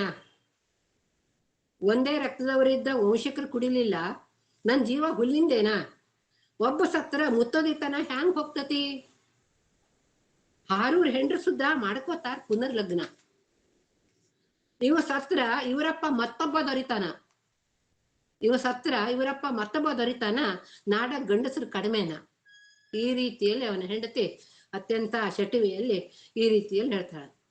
ಎಲ್ಲರೂ ಎಲ್ಲ ಸೇರ್ಕೊಂಡು ಅವಳ ಮೇಲೆ ಇದು ಮಾಡಿದಾಗ, ಅವಳೇ ವಿಷ ಕುಡಿಬೇಕು ಅಂತ ಹೇಳಿದಾಗ, ಔಷಧ ಕುಡಿಬೇಕು ಅಂತ ಹೇಳಿದಾಗ ಅವಳು ಈ ರೀತಿಯ ಒಂದು ಇದನ್ನ ಮಾಡ್ಕೊಂಡು ಪ್ರತಿಭಟನೆಯನ್ನು ಮಾಡ್ತಾಳೆ. ಇಷ್ಟು ಕೇಳಿ ಒಂದು ಚಾಲ, ಇಷ್ಟು ಕೇಳಿ ಅತಿ ನಿಷ್ಠುರತ ಅನುಭವಿಕ ತಾ ಸ್ವತಃ ಔಷಧ ತಾ ಕುಡ್ದ. ಅವಾಗ ಏನ್ ಮಾಡ್ತಾನೆ ಎಲ್ಲ ಗೊತ್ತಾಗ್ತಲ್ಲ. ಅನುಭವಿ ತಾನೇನ್ ಅನ್ಕೊಂಡಿದ್ದ ಅದ ಆತು. ಕಡೆ ಅವನು ಏನ್ ಮಾಡ್ತಾನೆ, ತಾನೇ ಆ ಔಷಧ ಏನು ಹಾಲು ಚೀನಿ ಸಕ್ಕರೆ ಹಾಕಿದ್ದು ಅದನ್ನ ಎತ್ತಿ ಕುಡ್ದ. ಎದ್ದ ಪ್ರಪಂಚಕ ಅವನ ಪಾದ ಹಿಡ್ದ. ಮೊದ್ಲೇ ಮಾತಾಡ್ಕೊಂಡಿದ್ರಲ್ಲ, ಆ ಪ್ರಪಂಚಕ ಹೇಳ್ತಾನೆ, ಅವನ ಪಾದ ಹಿಡಿತಾನೆ. ಅಂದಿಗೆ ಪ್ರಪಂಚದಾಸಿ ಅವನು ಬಿಟ್ಟ, ಮೈ ಮ್ಯಾಗಿನ ಅರಿವಿ ಅವನು ಸುಟ್ಟ, ಭಸ್ಮ ಧರಿಸಿದ, ಅಷ್ಟು ಬಳಗದವರಿಗೆ ವಂದಿಸಿದ, ತಾಯಿ ತಂದಿ ಮಾಯಾ ಕಡ್ಕೊಂಡ, ವಿವೇಕ ಪಡ್ಕೊಂಡ, ಸತ್ಪಥ ಹಿಡ್ದ, ಸದ್ಗುರುವಿನ ಕೂಡ್ದ. ಇದು ಅವನಿಗೆ ನಮ್ಮ ಸಾತಕಮಣಿ ಹೇಳ್ಬೇಕಾಗಿದ್ದು ಅಂತಂದ್ರೆ, ಇದನ್ನು ಅನುಭವ ಹೆಚ್ಚಿಂದು, ಆಧ್ಯಾತ್ಮ ಹೆಚ್ಚಿಂದು ಅಂತ ಹೇಳ್ಬೇಕಾಗಿದೆ. ಅದೇ ರೀತಿಯಲ್ಲಿ ಅವನು ಯಾರು ತನ್ನನ್ನು ಉಳಿಸ್ಲಿಕ್ಕೆ ಬರೋದಿಲ್ಲ, ತನ್ನ ಪ್ರೀತಿ ಎಲ್ಲ ಕೇವಲ ಈ ಸಂಸಾರದಲ್ಲಿ ಇದ್ದಾಗಷ್ಟೇನೆ ಅಂತ ಗೊತ್ತಾದ ಕೂಡಲೇ ಅವನು ತನ್ನ ಅನುಭವಿ ಮಾತನ್ನು ಕೇಳಿ, ಅವನು ಮೊದಲೇ ಅವರಲ್ಲಿ ಆಗಿತ್ತಲ್ಲ, ಸವಾಲು ಆಗಿತ್ತು. ಅದನ್ನ ಆ ಮಾತಿನ ಪ್ರಕಾರನೇ ಅವನು ಭಸ್ಮ ಧರಿಸ್ಕೊಂಡು ಕಾವಿ ಬಿಟ್ಟು ಅವನು ಎಲ್ಲರ ಸಂಬಂಧವನ್ನ ಕಡ್ಕೊಂಡು, ತಾಯಿ ತಂದೆ ಈ ಮಾಯನ್ನು ಕಡ್ಕೊಂಡು, ಆ ಸಂಬಂಧವನ್ನು ಮಮತೆಯನ್ನು ಕೂಡ ಕಡ್ಕೊಂಡು ಅವನು ಅನುಭವಿಯ ಜೊತೆ ಹೋದ. ಏರ್ಚಾಲದಲ್ಲಿ ಕೊನೆಗೆ ಏನು ಅಂತ ಹೇಳೋದನ್ನ, ಮನಶುದ್ಧಗೊಳಿಸಿಕೊಂಡ ತನ್ನ ಚಿತ್ತವೃತ್ತಿ ತಪಕ ಹಾದಾನ ಗುರುವಿನ ಬೆನ್ನು ಹತ್ತಿ ಗುರು ಕೃಪಾದಿಂದ ಕಂಡ ದಿವ್ಯ ಜ್ಯೋತಿ ಜ್ಯೋತಿ ಕಂಡ ಸುಖ ಇನ್ನೇನ್ ಹೇಳುದತಿ ಶಾರ್ ಗೋಕಾಮ್ಯಾಗ ಸದಾ ನಮ್ ವಸತಿ ಕಾಡ್ಸಿದ್ದನ್ ದಯಾ ನಮ್ ಮ್ಯಾಗ ಐತಿ. ಈ ರೀತಿಯಲ್ಲಿ ಏರ್ಚಾಲದಲ್ಲಿ ಅದನ್ನ ತನ್ನ ಊರಿನ ಹೆಸರನ್ನ ಕಾಡಿಸಿದ್ದ ತನ್ನ ದೈವ ಆಗಿದ್ದನ್ನ ಅದನ್ನು ಕೂಡ ಅವನಲ್ಲಿ ನೆನ್ಸ್ಕೊತಾನೆ. ಕೂಡ್ಪಲ್ದಲ್ಲಿ ಸಾಧು ಕ್ಯಾಮಣ್ಣ ಮಾಡಿದ ಪದಗಳು ಉಳಿದಾವ ಸಾಧು ಜನರಿಗೆ ತೂಕ. ಕೊನೆಯಲ್ಲಿ ಅವರು ತಮ್ಮ ಹೆಸರನ್ನ ಹಾಕ್ಬೇಕು, ತನ್ನ ಮತ್ತು ಸಾತಪ್ಪನ ಹೆಸರನ್ನು ಸೇರಿಸ್ಕೊಂಡೆ ಸಾತು ಕ್ಯಾಮಣ್ಣ ಮಾಡಿದ ಪದಗಳು ಅಂತ ಹೇಳೋ ಮಾತನ್ನ ಇಲ್ಲಿ ಹೇಳ್ತಾರೆ. ಇದು ಬಹಳ ದೊಡ್ಡದ ಲಾವಣಿ ಆದ್ರೂ ಕೂಡ ನನಗೆ ಅದನ್ನ ನಿಮ್ಮೊಮ್ಮೆ ಹೇಳೋಣ ಅಂತ ಅನಿಸ್ತು. ಅದನ್ನ ಮತ್ತೆ ಈಸಿಯಾಗಿ ಅದನ್ನೇನು ವಿಶೇಷವಾಗಿ ವರ್ಣನೆ ಮಾಡಬೇಕು ಅಂತಿಲ್ಲ. ಈ ರೀತಿಯಲ್ಲಿ ಇರುವಂತಹ ಲಾವಣಿ. ಇಲ್ಲಿ ಅನುಭಾವತ್ವ ಅಥವಾ ಆಧ್ಯಾತ್ಮಿಕತೆಯೇ ಹೆಚ್ಚು ಮೌಲ್ಯವತ್ವಾದುದು ಎಂಬುದನ್ನು ಪ್ರತಿಪಾದಿಸುವ ಉದ್ದೇಶದಿಂದ ಈ ಲಾವಣಿಯ ವಸ್ತು ಹೆಣೆಯಲ್ಪಟ್ಟಿದ್ದರೂ ಲಾವಣಿಯುದ್ದಕ್ಕೂ ಅಧ್ಯಾತ್ಮ ಹೆಚ್ಚಿನದು, ಸಂಸಾರ ಹೆಚ್ಚಿನದು ಎಂಬುದರ ಬಗ್ಗೆ ವಾದಗಳು ನಡೆಯುತ್ತವೆ. ಅವರಿಬ್ಬರ ವಾದದ ಮಾತುಗಳು ಎರಡೂ ಬಗೆಯ ಜೀವನದ ಸಹಜವಾದ ಚಿತ್ರಣವನ್ನೇ ಕಟ್ಟಿಕೊಡುತ್ತವೆ. ತರ್ಕಬದ್ಧವಾಗಿಯೇ ಇಬ್ಬರು ವಾದ ಮಂಡಿಸುತ್ತಾರೆ. ವಾಸ್ತವದ ಚಿತ್ರಣವನ್ನ ಕಣ್ಣಿಗೆ ಕಟ್ಟುವಂತೆ ಚಿತ್ರಿಸುವ ಶಬ್ದ ಚಿತ್ರಣದ ಕಲೆ ಕ್ಯಾಮಣ್ಣನಿಗೆ ಕರಗತ. ಅವನ ಇನ್ನಿತರ ಲಾವಣಿಗಳಲ್ಲಿಯೂ ಅದನ್ನು ನಾವು ಗಮನಿಸಬಹುದು. ಕ್ಯಾಮಣ್ಣನ ಲಾವಣಿಗಳು ಲಾವಣಿ ಸಂಪ್ರದಾಯಕ್ಕೆ ಅನುಗುಣವಾಗಿ ರಚಿಸಲ್ಪಟ್ಟಿವೆ. ಅವನಲ್ಲಿ ಏನು ಲಾವಣಿ ಅಂತ ಒಂಟೆ ಲಾವಣಿ ಮತ್ತು ಮೇಳ ಲಾವಣಿ ಅಂತ ಹೇಳ್ತೀವಲ್ಲ, ಅವು ಎರಡಕ್ಕೂ ಹಾಡು ಹಾಗೆ ಇದೆ. ಅದು ಅವುಗಳಲ್ಲಿ ಕೆಲವನ್ನ ಚಿಟಿಕೆ ಲಾವಣಿಯಾಗಿ ಮತ್ತೆ ಕೆಲವನ್ನ ಮೇಳ ಲಾವಣಿಗಳಾಗಿ ಹಾಡುತ್ತಿದ್ದಿರಬೇಕು. ಕ್ಯಾಮಣ್ಣನು ಸಾತಪ್ಪ ನಡುಗೂಡಿ ಸಾತು ಕ್ಯಾಮಣ್ಣನಾಗಿ ಹಾಡುತ್ತಿದ್ದ ಅಂತ ಅವರ ಅನೇಕರು ಹೇಳ್ತಿದ್ದಾರೆ. ಅವರ ಸಂಬಂಧಿಕರು ಹೇಳಿದಂತ ಮಾತು. ಅವನ ಶಿಷ್ಯ ಮಲಕಪ್ಪನು ಮಾಧವನೊಂದಿಗೆ ಮಾಧವ ಮಲಕಪ್ಪ ಆಗಿ ಅವ್ರು ಹಾಡ್ತಾ ಇದ್ರು ಅಂತ ಹೇಳಿ. ಸಾತು ಕ್ಯಾಮಣ್ಣನ ದೊರೆತ ಕೆಲವು ಲಾವಣಿಗಳನ್ನು ನೋಡಿದಾಗ ಅಧ್ಯಾತ್ಮವನ್ನ, ಸಮಾಜದಲ್ಲಿ ನೈತಿಕತೆಯನ್ನ ಎತ್ತಿ ಹಿಡಿದಿರುವಂತೆ ತೋರುತ್ತದೆ. ಬರ ಮಳೆಗಳಿಂದಾದ ಅಂದ್ರೆ ಬರನೂ ಬರ್ತದೆ, ಮಳೆನೂ ಕೂಡ ಅದ ಇರೋಂಥದ್ದು ಸಾಮಾಜಿಕ ಸಂಕಷ್ಟಗಳನ್ನ ಕುರಿತು ಒಂದು ಲಾವಣಿ ಇದೆ. ನಾವೇ ಮುಳುಗಿದ ಹಾಡು ಅಂತಿದೆ. ಬಹಳ ತುಂಬಾ ಚೆನ್ನಾಗಿ ಒಂದೊಂದು 8-10 ಹಳ್ಳಿಗಳು ಯಾವ ರೀತಿಯಲ್ಲಿ ಮಳೆಗೆ ಪೂರ್ತಿ ಹಾಳು ನಾಶವಾದವನ್ನು ಕೂಡ ಬಹಳ ಚೆಂದಾಗಿ ಅವನು ವರ್ಣನೆ ಮಾಡ್ತಾನೆ. ಬರನ ಹಾಗೆ ವರ್ಣನೆ ಮಾಡ್ತಾನೆ. ಪ್ರಸ್ತುತ ಲಾವಣಿಯಲ್ಲಿ ಸಂಸಾರಕ್ಕಿಂತ ಅಧ್ಯಾತ್ಮ, ಮುಕ್ತಿಯ ಚಿಂತೆ ಹೆಚ್ಚಿನದೆಂದು ಪ್ರತಿಪಾದಿಸುವಾಗ ಜೀವನದ ಸಹಜ ಸನ್ನಿವೇಶವನ್ನ ನಿರ್ಮಾಣ ಮಾಡಿಕೊಳ್ಳಲಾಗಿದೆ. ಅದರಲ್ಲಿ ಪ್ರಪಂಚಕನನ್ನು ಬದುಕಿಸಿಕೊಳ್ಳಲು ಬಳಗದಲ್ಲಿ ಯಾರಾದರೂ ವಿಷ ಕುಡಿಯಬೇಕೆಂದಾಗ ಬಳಗದವರು, ವಂಶಿಕರು ಯಾರೂ ಮುಂದೆ ಬರೋದಿಲ್ಲ. ಅದನ್ನ ನಾವು ಓದ್ಬೇಕಾದ್ರೆ ನೋಡಿದಿರಿ. ಕೊನೆಯಲ್ಲಿ ಗಂಡನನ್ನು ಬದುಕಿಸಿಕೊಳ್ಳುವುದು ಹೆಂಡತಿಯ ಧರ್ಮ ಎಂದು ತೀರ್ಮಾನಿಸಲಾಗುತ್ತದೆ. ಅದನ್ನ ಆತನ ಹೆಂಡತಿ ವಿರೋಧಿಸ್ತಾಳೆ. ಅದನ್ನ ನೋಡಿದ್ರಲ್ಲ, ತೀರಾ ಅಡಿವೆ ಮೇಲೆ ಬಿದ್ದಿರಪ್ಪ ನನ್ನ ಪ್ರಾಣ, ನನ್ನ ಜೀವ ಹುಲ್ಲಿಂದೇನೋ ಅಂತ ಕೇಳ್ತಾಳ. ಇವ್ರ ಸತ್ರ ಇವರ ಅಪ್ಪ ಮತ್ತೊಬ್ಬ ಗಂಡ ದೊರಿತಾನ ನನಗ, ನಾಡ ಗಂಡಸರು ಕಡಿಮೆ ಎನ್ನುವಂತ ಮಾತನ್ನು ಹೇಳ್ತಾಳೆ. ಈ ಮಾತುಗಳು ಅಂತ ಸನ್ನಿವೇಶದಲ್ಲಿ ಸ್ವಂತಕ್ಕೆ ಹೊಂದಿದ ಹೆಣ್ಣಿನ ಬಾಯಿಂದ ಸಹಜವಾಗಿ ಬರುವಂತಹ ಮಾತುಗಳು. ಹೆಣ್ಣನ್ನು ಒಂದು ಜೀವವೆಂದು ಭಾವಿಸಿದಾಗ ತೋರುವ ವಾಸ್ತವದ ನಗ್ನ ಸತ್ಯದ ನುಡಿಗಳು. ಪಿತೃಪ್ರಧಾನ ಸಮಾಜದ ತಾರತಮ್ಯದ ಮೌಲ್ಯಗಳನ್ನ ಗಾಳಿಗೆ ತೂರಿ ದಬ್ಬಾಳಿಕೆಯನ್ನು ವಿರೋಧಿಸಿ ಜೀವನವನ್ನು ಇದ್ದಕ್ಕಿದ್ದಂತೆ ಎದುರಿಸುವ ಸಾಮರ್ಥ್ಯ ಹೊಂದಿ ಬದುಕುವ ಹಕ್ಕನ್ನು ಉಳಿಸಿಕೊಂಡ ಹೆಣ್ಣಿನ ಪ್ರಖರ ನುಡಿಗಳಿವು. ಹೀಗೆ ದಿಟ್ಟೆಯಾಗಿ ನನ್ನ ಬದುಕಿಗೆ ನಾನೇ ಹೊಣೆ ಎಂಬಂತೆ ಶ್ರೀವಾದ್ಯಲ್ಲ ಆ ಮಾತು ಬರ್ತಾ ಇದೆ. ಪರಿಸ್ಥಿತಿಯನ್ನು ಎದುರಿಸುವ ಹೆಣ್ಣಾಗಿ ಆಕೆ ಇಲ್ಲಿ ಚಿತ್ರಿತಳಾಗಿದ್ದಾಳೆ. ಇದನ್ನು ಆಕೆಯ ಬಾಯಿಯಿಂದ ನುಡಿಸಿರುವುದು ಪುರುಷ ಕಲಾವಿದನೊಬ್ಬ ಎಂಬುದು ಮಹತ್ವದ ವಿಷಯ. ಹೆಣ್ಣಿಗೆ ಇದನ್ನು ಹೇಳಿದ್ರೆ ನಮ್ಗೆ ಅನಿಸಲ್ಲ, ಒಂದು ಹೆಣ್ಣು ಕಲಾವಿದ ಹೇಳಿದ್ರೆ. ಆದ್ರೆ ಇದು ಹೇಳ್ತಾ ಇರೋದು ಪುರುಷ ಕಲಾವಿದನೊಬ್ಬ ಅಂತ ಹೇಳೋದು ಮಹತ್ವದ ವಿಷಯ. ಬಾಹ್ಯವಾಗಿ ಅವನು ಕುರುಡಾಗಿದ್ದರು, ಜೊತೆ ಕುರುಡು ಬೇರೆ ಅವನು. ಬಾಹ್ಯವಾಗಿ ಅವನು ಕುರುಡಾಗಿದ್ದರು, ಸಾಮಾಜಿಕ ನ್ಯಾಯಕ್ಕೆ ಅವನು ಕುರುಡಾಗಿಲ್ಲ. ಅವನ ಒಳಗನ್ನು ತೆರೆದಿದೆ ಎಂದೇ ನಾನು ಭಾವಿಸುತ್ತೇನೆ. ಕ್ಯಾಮಣ್ಣನಿಗೆ ಅವನ ಪುರಾಣ ಪುಣ್ಯ ಕಥೆಗಳ ಶ್ರವಣ ಹೆಣ್ಣು ಪತಿವ್ರತೆಯಾಗಿರಬೇಕೆಂದು ಬೋಧಿಸಿದ್ದರು. ಅವನ ಒಳಗಣ್ಣು ಅದನ್ನು ಮೀರಿ ಹೆಣ್ಣಿನ ಸ್ವಾತಂತ್ರ್ಯವನ್ನು ಉಳಿಸಿ ಅವಳ ದೇಹದ ಹಕ್ಕನ್ನು ಅವಳಿಗೆ ಕೊಡಿಸಿದ್ದಾನೆ. ಪಾತಿವ್ರತ್ಯದ ನಂಬಿಕೆ ಶ್ರದ್ಧೆಗಳು ಇಲ್ಲಿ ಗಾಳಿಗೆ ತೂರಲ್ಪಟ್ಟಿವೆ. ಅವನ ಉದ್ದೇಶ ಬೇರೆ ಇದ್ರೂ ಕೂಡ, ಅನುಭವಿ ಪ್ರಪಂಚ ಇದೆಲ್ಲ ಅನುಭವನೇ ಶ್ರೇಷ್ಠ ಅಂತ ಹೇಳೋದು ಇದ್ರೂ ಕೂಡ, ಬಟ್ ಇಲ್ಲಿ ಅವನಿಗೆ ಅರಿವಿಲ್ಲದಂತೆ ಒಂದು ರೀತಿಯಲ್ಲಿ ಸಹಜವಾಗಿ ಮಾತಾಡ್ಬೇಕಾ ಈ ಎಲ್ಲ ಅಂಶಗಳು ಬಂದಿದ್ದಾವೆ. ಈ ಸಂದರ್ಭದಲ್ಲಿ ನನಗೆ ಯಕ್ಷಗಾನ ಕವಿ ಪಾರ್ಥಿ ಸುಬ್ಬ, ಅವನು ಕೂಡ ಇವನಿಗೆ ಸ್ವಲ್ಪ ಮೊದಲಿನವನು ನೆನಪಾಗ್ತಾನೆ. ಏಕೆಂದ್ರೆ ಕ್ಯಾಮಣ್ಣನಾಗಲಿ ಪಾರ್ಥಿ ಸುಬ್ಬನಾಗಲಿ ಗಂಡಸರಾಗಿದ್ದು ಹೆಣ್ಣಿನ ಪರ ವಾದಿಸುತ್ತಾರೆ. ಮಾನವೀಯತೆಯನ್ನ ಮೆರೆದಿದ್ದಾರೆ. ಪಂಚವಟಿ, ನೀವು ಪಾರ್ಥಿವ ಸುಬ್ಬನ ಪಂಚವಟಿ ಅಂದ್ರೆ ಯಕ್ಷಗಾನವನ್ನ ಹೆಸರನ್ನು ಕೇಳಿರ್ಬೋದು. ಅಲ್ಲಿ ಶೂರ್ಪನಖಿ, ಈಗ ರಾಮನ ಆದೇಶದ ಮೇರೆಗೆ ಲಕ್ಷ್ಮಣ ಶೂರ್ಪನಖಿಯ ಮೂಗು ಮಲೆಗಳನ್ನ ಕತ್ತರಿಸಿದಾಗ, ರಾಘವ ಲೇಸು ಲೇಸಾಯಿತು ಈಗ ನೀ ಮಾಡಿರುವ ಮೋಸ, ಆಗಲಾಗದ ಅದಕ್ಕೆ ನೀಗ ತಾಳಯ್ಯ, ಎನ್ನ ಅಗ್ರಜಂಗೆ ಇದನ್ನೆಂದು ನಿನ್ನ ಸತಿಗಳನ್ನು ತಂದು ಬನ್ನ ಬಳಿಸದಿದ್ದರೆ ನಾ ಹೆಣ್ಣಲ್ಲ ಕಾಣೋ. ಅವಳು ಏನ್ ಪ್ರತಿಜ್ಞೆ ಮಾಡ್ತಾಳೆ, ನಾನ್ ಹೆಣ್ಣು ಅಂತ ಆದ್ರೆ ಈ ರೀತಿಯ ತೊಂದರೆ ನಿನ್ನ ಸತಿಯನ್ನು ತಂದು ಕದ್ಕೊಂಡು ಹೋಗಿ ಅದನ್ನ ಅವಳಿಗೆ ನೋವುಂಟು ಮಾಡ್ತೇನೆ. ಎತ್ತ ಹೋದರತ್ತ ಬಿಡದೆ ಮತ್ತೆ ನಿನ್ನ ಹೆಂಡತಿಯ ಎತ್ತಿಕೊಂಡೊಯ್ಯದಿದ್ದರೆ ನಾ ಹೊತ್ತದ್ದು ಮಲೆಯೇ. ನೋಡ್ರಿ ಎಂತ ಮಾತಾಡ್ತಾಳೆ. ಎತ್ತ ಹೋದರತ್ತ ಬಿಡದೆ ಮತ್ತೆ ನಿನ್ನ ಹೆಂಡತಿಯ ಎತ್ತಿಕೊಂಡೊಯ್ಯದಿದ್ದರೆ ನಾ ಹೊತ್ತದ್ದು ಮಲೆಯೇ. ಸೃಷ್ಟಿ ಈರೇಳರಳು ಬಚ್ಚಿಟ್ಟುಕೊಂಡಿದ್ದರು, ಅವಳ ಬಿಟ್ಟು ಹೋದೆನಾದರೆ ನಾನು ಹುಟ್ಟದ್ದು ಸೀರೆಯೇ. ಇಲ್ಲಿ ಸೀರೆ, ಮಲೆ, ಆಮೇಲೆ ನಾನು ಹೆಣ್ಣು ಅಂತ ಹೇಳೋದನ್ನ ಹೇಳ್ಕೊಂಡು ದಿಷ್ಟ ಮಹಿಳಾಮಣಿಗಳ ಬರಹದಲ್ಲಿಯೂ ಈ ಬಿಚ್ಚು ಮಾತುಗಳನ್ನು ನಾವು ಕಾಣಲಾರೆವು. ಸ್ತ್ರೀತ್ವ ಅಂದ್ರೆ ಅಸ್ಮಿತೆ ಮತ್ತು ಸ್ತ್ರೀಯಾತ್ಮಕತೆಗಳನ್ನು ಎತ್ತಿ ಹಿಡಿಯುವ ಈ ಮಾತುಗಳು ಪುರುಷ ಸಮಾಜ ದುರ್ಬಲವೆಂದು ಭಾವಿಸುವ ಹೆಣ್ಣಿನ ಅಂಗಾಂಗ ಹಾಗೂ ವಸ್ತುಗಳನ್ನ, ಸೀರೆ, ಬಳೆ ಇಂಥದ್ದು ಶಕ್ತಿ ಎಂದು ಪರಿಭಾವಿಸುವ ಶೂರ್ಪನಖಿಯ ಮಾತುಗಳು ನಮ್ಮನ್ನು ಬೆರಗುಗೊಳಿಸುತ್ತವೆ. ಹೀಗೆ ಸ್ತ್ರೀತ್ವಕ್ಕೆ, ಸ್ತ್ರೀ ರೂಪಿಗೆ ಇಲ್ಲಿ ಮಹತ್ವ ಪ್ರಾಪ್ತಿಯಾಗಿದೆ ಅಂತ ಹೇಳ್ಬೋದು. ಸೊ ಈ ಅದನ್ನು ಕಂಪೇರ್ ಮಾಡಿ ಮತ್ತೊಬ್ಬ ಗಂಡಸು ಅದು ಇದು ಒಂದು ರೀತಿ ಲಾವಣಿ, ಹಾಗೆ ಅದು ಯಕ್ಷಗಾನ ಕೂಡ ವ್ಯಕ್ತಿ ಬರೆದದ್ದೇ ಆಗಿದ್ದಕ್ಕಾಗಿ ನಾನು ಅದನ್ನು ತಗೊಂಡು ಅದನ್ನ ಕಂಪೇರ್ ಮಾಡಿದ್ದೇನೆ. ಅಲ್ಲಿ ಇನ್ನು ಆ ಲಾವಣಿಯ ಭಾಷೆ ಬಗ್ಗೆ ಕೆಲವು ಮಾತುಗಳು. ಈ ಲಾವಣಿಯ ವಿಷಯ ತತ್ವಪದಕ್ಕೆ ಆಗಿದ್ದ ಸಮಯ ಆಯ್ತಾ ಸರ್? ಸಮಯ ಆಯ್ತಾ ಮೇಡಮ್? ತತ್ವಪದದ್ದೇ ಆಗಿದ್ದರು ಅದನ್ನು ನಿರೂಪಿಸಿದ ಬಗೆ ಸವಾಲ್ ಜವಾಬ್ ಧಾಟಿಯ ಲಾವಣಿಯದ್ದಾಗಿದೆ. ಅದೇ ಅದನ್ನ ಲಾವಣಿ ಮತ್ತು ಸವಾಲ್ ಜವಾಬು ಇದೆಲ್ಲ ವ್ಯತ್ಯಾಸವೇ ಇಲ್ಲ ಹೇಳೋ ರೀತಿಯಲ್ಲೇ ಇಲ್ಲೂ ಕೂಡ ಆಗಿದೆ. ಗೋಕಾಕ್ ತಾಲೂಕಿನ ಅಂದ್ರೆ ಬೆಳಗಾವಿ ಜಿಲ್ಲೆಯ ಆಡು ಮಾತುಗಳನ್ನೇ ಬಳಸಿಕೊಳ್ಳಲಾಗಿದೆ. ಯಾವುದರಲ್ಲೂ ಕೃತಕತೆ ಎಂಬುದು ಗೋಚರಿಸುವುದಿಲ್ಲ. ಶೀಲ ಅಶ್ಲೀಲಗಳ ಗೊಂದಲಗಳಿಲ್ಲ. ಅದನ್ನ ಹೇಳಿದ್ನಲ್ಲ ಆವಾಗ, ನಾನು ಮಾತಾಡ್ಬೇಕಾದ್ರೆ ಅಲ್ಲಿ ಅಶ್ಲೀಲದಂತ ಮಾತುಗಳನ್ನು ಕೂಡ ಎಷ್ಟು ಸಹಜವಾಗಿ ಮಂತೆಯವರು ಬಳಸ್ಕೊತಾರೆ ಅಂತ ಹೇಳಿ. ಲಾವಣಿ ನಮ್ಮ ಜನಪದಲ್ಲಂತೂ ಅದು ಇಲ್ಲ, ವ್ಯತ್ಯಾಸವೇ ಇಲ್ಲ. ಲಾವಣಿ ಜನಪ್ರಿಯವಾದದ್ದೇ ಜನರಾಡುವ ಭಾಷೆಯಲ್ಲೇ ಸಾಹಿತ್ಯ ರಚಿಸಿದ್ದರಿಂದ.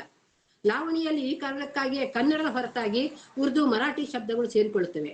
ನಮ್ದು ಆ ಕಡೆ ಬೆಳಗಾವಿ ಜಿಲ್ಲೆ ಬಿಟ್ಟರೆ ಆ ಕಡೆ ಬಿಜಾಪುರ, ಗುಲ್ಬರ್ಗ, ಬೀದರ್ ಈ ಎಲ್ಲ ಕಡೆಗೂ ಕೂಡ ಹೆಚ್ಚು ಉರ್ದು ಶಬ್ದಗಳು ಇರೋದು ಮತ್ತು ಹೆಚ್ಚು ಮುಸಲ್ಮಾನ ಲಾವಣಿಕಾರರು ಇರೋದನ್ನು ಕೂಡ ಸಾಕಷ್ಟು ಜನ ಈಗಾಗಲೇ ಅಧ್ಯಯನ ಮಾಡಿದ್ದಾರೆ. ಪ್ರಾದೇಶಿಕ ಆಡುನುಡಿಗಳು ತಮ್ಮ ಸ್ಥಾನ ಕಂಡುಕೊಳ್ಳುತ್ತವೆ. ಸಹಜವಾದ ಆಡು ಮಾತಿನ ಪ್ರಯೋಗಗಳು, ನುಡಿಕಟ್ಟುಗಳು ಲಾವಣಿಯನ್ನ ಪ್ರವೇಶಿಸಿ ಶಕ್ತಿಯುತಗೊಳಿಸುತ್ತವೆ. ಈ ಲಾವಣಿಯಲ್ಲಿ ಕೆಲವು ಮರಾಠಿ ಶಬ್ದಗಳು ಬಂದಿವೆ. ಅಂದ್ರೆ ಬೆಳಗಾವಿ ಗಡಿ ಜಿಲ್ಲೆ ಆಗ್ತಾ ಇದೆ, ಅದಕ್ಕಾಗಿ ಗಾವ, ಹಕೀಕತ, ಉತ್ತಾರ, ಕಾಳಜ, ಹರಕತ್ತಿಲ್ಲ, ಅಕಲ ಮುಂತಾದಂಥ ಶಬ್ದಗಳನ್ನ ನಾವಿಲ್ಲಿ ಗುರುತಿಸಿದ್ದೇನೆ ನಾನು ಈ ಒಂದು ಸಣ್ಣ ಲಾವಣಿಯಲ್ಲಿ. ಆಮೇಲೆ ಅದೇ ರೀತಿ ಅಲ್ಲಿಯ ಗೋಕಾಕ್ ಅಥವಾ ಉತ್ತರ ಕರ್ನಾಟಕ ಬೆಳಗಾವಿ ಜಿಲ್ಲೆಯ ಭಾಷೆ ಅಂತ ಹೇಳೋದ್ರಲ್ಲಿ ಕ್ಯಾರ, ಸನೇದಾಗ, ಆಮೇಲೆ ಬಿಜ್ರ, ಪಂದ ಅಂತಂದ್ರೆ ಸೋಗು, ಸುಳ್ಳು ಹೇಳೋದು ಮುಂತಾದ. ಅದಲ್ಲದೆ ನನ್ನು ನಿನ್ನು, ನಂದು ನಿಂದು ಹೇಳಲಿಕ್ಕೆ ನನ್ನು ನಿನ್ನು, ಏನತಿ ಏನಿದೆ ಅಂತ ಹೇಳೋದಕ್ಕೆ ಹೊತಿ ಬೀಳು,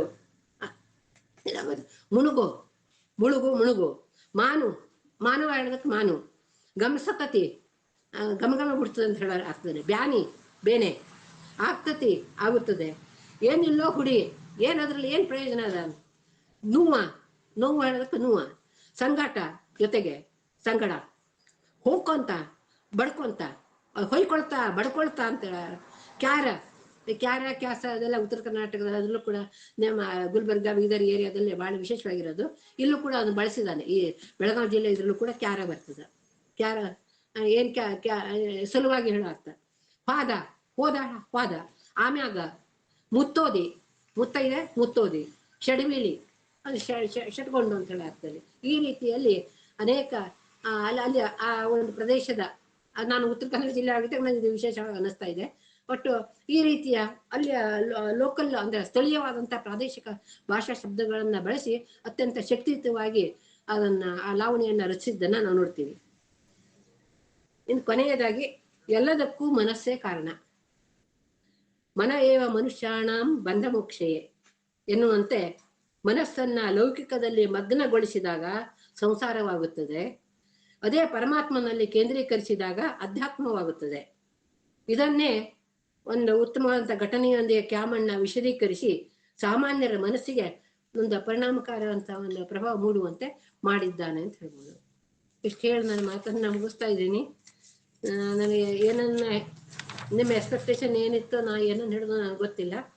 ಒಟ್ಟಿನಲ್ಲಿ ತಮಗೆ ಈ ಒಂದು ಅವಕಾಶವನ್ನು ನೀಡಿದ್ದಕ್ಕಾಗಿ ನಾನು ಬಸವರಾಜ್ ಕೂಡುಗುಂಟಿ ಹಾಗೂ ಅವರೆಲ್ಲ ಟೀಮಿಗೆ ಮತ್ತು ಕೇಳಿದಂಥ ತಮ್ಮೆಲ್ಲರಿಗೂ ಕೂಡ ನನ್ನ ಕೃತಜ್ಞತೆಗಳನ್ನ ಅರ್ಪಿಸ್ತಿದ್ದೇನೆ.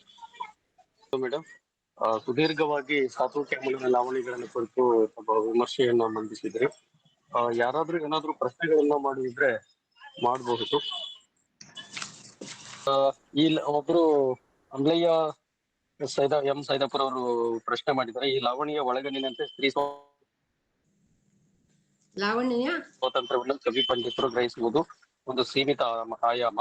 ಆದ್ರೆ ಈ ಲಾವಣಿಯ ಒಳಗಣ್ಣಿನಂತೆ ಸ್ತ್ರೀ ಸ್ವಾತಂತ್ರ್ಯವನ್ನು ಕವಿ ಪಂಡಿತರು ಗ್ರಹಿಸುವುದು ಒಂದು ಸೀಮಿತ ಆಯಾಮ. ಆದ್ರೆ ಇದು ಕೇಳುವ ಸಾಮಾನ್ಯ ಜನರ ಮೇಲೆ ಬೀರುವ ಪರಿಣಾಮ ಎಂಥದ್ದು ಅಂತ, ಕೇಳುವಂತ ಜನರ ಮೇಲೆ ಯಾವ ರೀತಿ ಪರಿಣಾಮ ಬೀರುತ್ತೆ ಅಂತ. ಅಲ್ಲ, ಅದೇ ಉದ್ದೇಶ ಅಲ್ವಾ ಒಂದು ಅವನ ಉದ್ದೇಶ. ಉಳಿದ ಲಾವಣಿಗಳಲ್ಲಿ ಪಾತಿವ್ರತ್ಯದ ಪರಿಣಾಮವನ್ನು ಹೇಳಿದಾನೆ, ಆಮೇಲೆ ಬೇರೆ ಬೇರೆ ರೀತಿಯ ಹೆಣ್ಣಿನ ಚಿತ್ರಣವನ್ನು ಕೊಟ್ಟಿದ್ದಾನೆ. ಇಲ್ಲಿ ಅದು ಸಹಜವಾಗಿ ಆ ಒಂದು ಸಂದರ್ಭದಲ್ಲಿ ಒಂದು ದಿಟ್ಟ ಹೆಣ್ಣು ತನ್ನ ಜೀವವನ್ನು ಕೊಡ್ಲಿಕ್ಕೆ ತಯಾರಿಲ್ಲದಾಗ ಪ್ರತಿಭಟನೆ ಮಾಡಿದ್ದನ್ನು ನಾವು ನೋಡ್ತೀವಿ. ಬಹಳ ಮಹತ್ವದಲ್ಲ ಅದು ಹೆಣ್ಣನ್ನ ನಾವು ಇದರ ದೃಷ್ಟಿಯಿಂದ ನಾವು ನೋಡಿದಾಗ. ಜನರ ಮೇಲೆ ಪರಿಣಾಮ ಬೀಳೋ ಅಂದ್ರೆ ಏನು ಅರ್ಥ? ತಪ್ಪೇನದ್ರಲ್ಲಿ? ಅಂದ್ರೆ ಪಾತಿವ್ರತ್ಯದಲ್ಲಿಯೇ ಹೆಣ್ಣು ಕಾಲ ಕಳಿಬೇಕು ಅಂತ ನಾ ಹೇಳೋದು? ಯಾವ ಅರ್ಥದಲ್ಲಿ ನೀವು ಕೇಳ್ತಾ ಇದ್ದೀರಿ ಅಂತ. ಜನರಲ್ಲಿ ವಿಚಾರಗಳು ಬೆಳಿಲಿ, ತಪ್ಪೇನದ್ರಲ್ಲಿ? ಎಲ್ಲರೂ ಮಾನವತಾವಾದ ಬರಲಿ. ಅಲ್ಲಿ ಹೆಣ್ಣು ಮತ್ತು ಗಂಡು ಮಾಡಿ ಪತಿವ್ರತೆ ಹೆಣ್ಣು ಮಾತ್ರ ಗಂಡನ ಪ್ರಾಣ ಕೊಡ್ಬೇಕು ಅಂತ ಯಾರು ತಯಾರಿಲ್ಲದೆ ಹೋದಾಗ ಸರಿ ಅದು ಸರಿ ಅನ್ಸುತ್ತಾ ನಿಮ್ಗೆ? ಈ 21ನೇ ಶತಮಾನದಲ್ಲಿ ನಾವು ಇಲ್ಲಿ ಇದ್ದುಕೊಂಡು ಬದುಕು ಆ ರೀತಿ ವಿಚಾರ ಮಾಡ್ಲಿಕ್ಕೆ ನೀವು ಯಾವ ಅರ್ಥದಲ್ಲಿ ಪ್ರಶ್ನೆ ಕೇಳಿದ್ರೆ ನಮ್ಗೆ ಗೊತ್ತಿಲ್ಲ. ಬದುಕು ಹಕ್ಕನ್ನು ಅದು ಪ್ರತಿಪಾದನೆ ಮಾಡ್ಕೋಬೇಕು ಅಲ್ಲ. ಆಮೇಲೆ ಇನ್ನೊಬ್ರು ಪ್ರಶ್ನೆ ಕೇಳಿದ್ರೆ,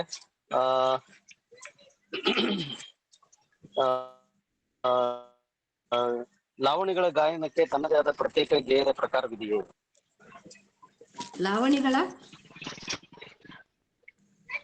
ಹಾಡುವ ಶೈಲಿ ತನ್ನದೇ ಅದಕ್ಕೆ ಗೇಯದ ಪ್ರಕಾರ, ತನ್ನದೇ ಆದ ಪ್ರತ್ಯೇಕ ಗೇಯದ ಪ್ರಕಾರವಿದೆಯೇ ಅಂತ, ಪ್ರತ್ಯೇಕವಾದ ಹಾಡಿನ ಶೈಲಿ ಇದೆಯಾ ಅಂತ ಕೇಳಿದೆ. ಹೌದು, ಅದೇನೇ ಹೇಳಿದಲ್ಲ, ನಾನು ಪಲ್ಲ, ಏರ, ಚಾಲ, ಕಾಲ ಇದನ್ನೆಲ್ಲ ಬಳಸ್ಕೊಂಡು ಅವರು ಹಾಡುವಂತ ಪ್ರತ್ಯೇಕ ಅದನ್ನ ಲಯ ವೈವಿ, ಅದಕ್ಕಾಗಿ ಅದು ಹೆಚ್ಚು ಆಕರ್ಷಕವಾದದ್ದು. ಸವಾಲ್ ಜವಾಬಿನ ವಿಷಯದ ಜೊತೆಗೆ ಗಂಡು ಹೆಚ್ಚು ಹೆಣ್ಣು ಹೆಚ್ಚು ಜೊತೆಗೆ ಅದರದ್ದು ಹಾಡುವ ರೀತಿಯಲ್ಲಿಯೇ ಉತ್ತರ ಕರ್ನಾಟಕದಲ್ಲಿ ಪ್ರಸಿದ್ಧಿಯನ್ನು ಪಡೆದದ್ದೇ ಅದು ಹಾಡಿನ ದಾಟಿಗಾಗಿ. ಲಾವಣಿಗಿಂತನೂ ಕೂಡ ನಂತರದಲ್ಲಿ ಬಂದಂತ ಗೀಗಿ ಅಂತಲ್ಲ, ಅಲ್ಲಿ ಎಲ್ಲ ಇವನು ಇದ್ರಲ್ಲೂ ಕೂಡ ಇವನು ಬಳಸಿದಾನೆ. ಚಾಲ, ಏರ್ ಚಾಲ, ಕೂಡುಪಲ್ಲ, ಇದಂದ್ರೆ ಇದೇ ಮುಖ್ಯವಾದದ್ದು. ಲಾವಣಿಯ ನಾನು ಹೇಳಿದ್ದು ಅದನ್ನೆಲ್ಲ ಈಗ ನಾನ್ ಹೇಳಿದ್ದು ಅಂತಂದ್ರೆ ನಿಮ್ಗೆ ಒಂದ್ ರೀತಿ ಹಣದ ಒಂದು ವಿಶ್ಲೇಷಣೆ ಮಾಡ್ಬೇಕಾಗಿದೆ.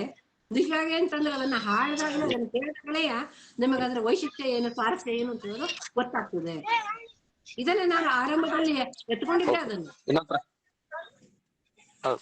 ಇನ್ನೊಂದು ಪ್ರಶ್ನೆ ಬಾಬುರಾಯ ದೊರೆ ಅವರು ಕೇಳಿದರೆ, ಸಾಮಾನ್ಯವಾಗಿ ಕಂಡು ಬರುವ ಹೆಣ್ಣಿನ ಶೋಷಣೆ ಮತ್ತು ಹೆಣ್ಣು ಹೋರಾಟ ಮಾಡದೆ ಸೋಲನ್ನೊಪ್ಪುವ ಸ್ಥಿತಿಗಿಂತ ಭಿನ್ನವಾಗಿ ಹೋರಾಟದ ಕೆಚ್ಚು ತೋರುವ ಪಾತ್ರ ಇಲ್ಲಿ ಬರೋದಕ್ಕೆ ಸಾಮಾನ್ಯ ಸಮಾಜದಲ್ಲಿ ಇಂಥ ಹೆಣ್ಮಕ್ಳು ಇರುವುದು ಪ್ರೇರಣೆ ಕೊಟ್ಟಿರಬಹುದು ಎಂದು ಹೇಳಲು ಸಾಧ್ಯವೇ?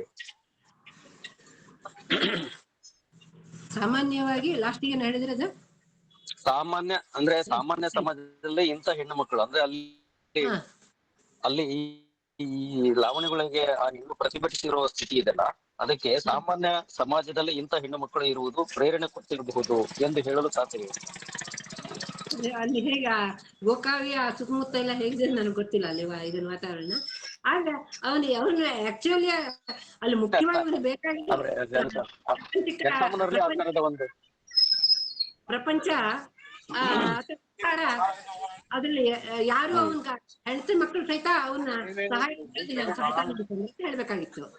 ಆದ್ರೆ ಬಸವಂತ ದಾಟಿ ಇದೆಯಲ್ಲ, ಆ ಭಾಷೆ ಶೈಲಿ ಅವಳ ಪ್ರತಿಭಟನೆಗೆ ಇದು ಬಹಳ ನನಗೆ ಕಡಕ್ ಆಗ ಅನಿಸ್ತದ. ಸೊ ಆ ರೀತಿಯಲ್ಲಿ ಹೇಳಿದ್ದು. ಅದ್ರಲ್ಲಿ ಆ ಕಡೆ ವಾತಾವರಣ ಇತ್ತು ಅಂತ ಕೇಳಿದ್ರೆ ಗೊತ್ತಿಲ್ಲ ಅಲ್ಲಿ ಹೇಳಿ ಯಾವ ರೀತಿ ಇತ್ತು ಅಂತ ಹೇಳೋದನ್ನ. ಬಟ್ ಇದನ್ನ ನಾಡ್ದು ಆಗಿನ ಕಾಲದಲ್ಲೇನೆ ಪಾರ್ಥಿ ಸುಬ್ಬ ಅವನು ಮಾಡಿದಂತ ಪ್ರತಿಭಟನೆ ನೋಡಿಲ್ಲ, ಶಿವಪಣಿಕೆ ಮೂಲಕ ಹೇಳ್ಸೋದಂತ ನೋಡಿದಾಗ ಅದಕ್ಕೆ ಹಿನ್ನೆಲೆಯಾಗಿ ನಾನು ಅವನ ಕಾಸರಗೋಡ್ನಲ್ಲಿದ್ದ ಅವನಿಗೆ ಮಾತೃ ಪ್ರಧಾನ ಕುಟುಂಬ ಪದ್ಧತಿಯ ಪ್ರಭಾವ ಒಳಗಾಗಿದೆ ಅಂತ ಹೇಳ್ಬೋದು. ಇಲ್ಲ ಸಾತು ಕ್ಯಾಮಣ್ಣನ ಉಳಿದ ವಿಷಯಗಳು ನಮ್ಗೆ ಗೊತ್ತಾಗೋದಿಲ್ಲ, ಅವನ ಕುಟುಂಬದ ಇದು ಹೇಗಿತ್ತು ಅಂತ ಹೇಳೋದು.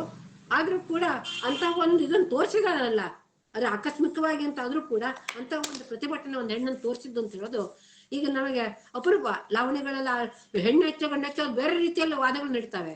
ಅದು ಈ ರೀತಿಯಲ್ಲಿ ಹೆಣ್ಣನ್ನ ಈ ರೀತಿಯಲ್ಲಿ ಒಂದು ಪ್ರತಿಭಟನೆಯ ಮಾದರಿಯನ್ನಾಗ ಅಲ್ಲಿ ಇಟ್ಕೊಂಡಿದ್ದು ಅಂತ ಹೇಳೋದು ನನಗದು ವೈಶಿಷ್ಟ್ಯಪೂರ್ಣ ಅಂತ ಅನಿಸ್ತು. ಅದು ಇತ್ತೋ ಇಲ್ಲ ಒಟ್ಟು ಗೊತ್ತಿಲ್ಲ, ಒಟ್ಟು ಸಾಹಿತ್ಯದಲ್ಲಂತೂ ಬಂದಿದೆ. ಆದ್ರೆ ಬಹುತೇಕವಾಗಿ ಅವನಿಗೆ ಎಲ್ಲರೂ ಅಂತ ಹೆಣ್ಣನ್ನು ನೋಡ್ಲಿಕ್ಕಂತ ಕಣ್ಣಿಲ್ಲಲ್ಲ, ಬಟ್ ಅವನ ವಿಷಯವನ್ನ ಕೇಳಿರ್ಬೋದು, ಆ ಕಥೆಯನ್ನ ಸುದ್ದಿಯನ್ನ ಕೇಳಿರ್ಬೋದು ಅಂತ ಅನಿಸ್ತದೆ. ಓಕೆ, ಇನ್ನೊಂದು ಪ್ರಶ್ನೆ ಇದೆ, ಮೈಥಿಲಿರಾವ್ ಅವ್ರ ಪ್ರಶ್ನೆ ಕೇಳ್ತಾರೆ. ನಾವು ಇಷ್ಟೊಂದು ಬಲವಾದ ಸ್ತ್ರೀವಾದಿ ಅಭಿವ್ಯಕ್ತಿಗಳನ್ನು ನೋಡುತ್ತಿದ್ದರು, ಮಹಿಳೆಯರ ಅನ್ಯಾಯಕ್ಕೆ ಒಳಗಾಗುವುದನ್ನು ನಾವು ಏಕೆ ನೋಡುತ್ತೇವೆ? ಅದೇ ಹೇಳುದು, ಯಾವತ್ತಿನಿಂದನೂ ಕೂಡ ಇದೇ ರೀತಿಯಲ್ಲಿ ಆಗ್ತಾ ಇದೆ.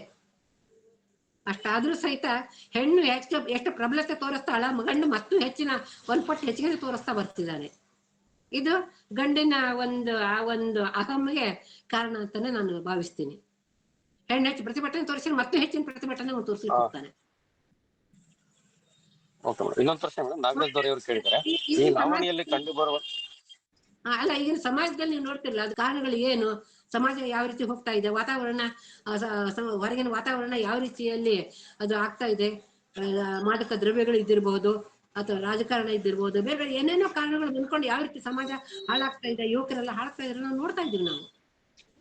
ಆ ದೌರ್ಜನ್ಯ ಅನ್ಯಾಯ ಎಲ್ಲ ಆಗ್ಲಿಕ್ಕೆಲ್ಲ ಗೊತ್ತಿದೆ ಈಗ.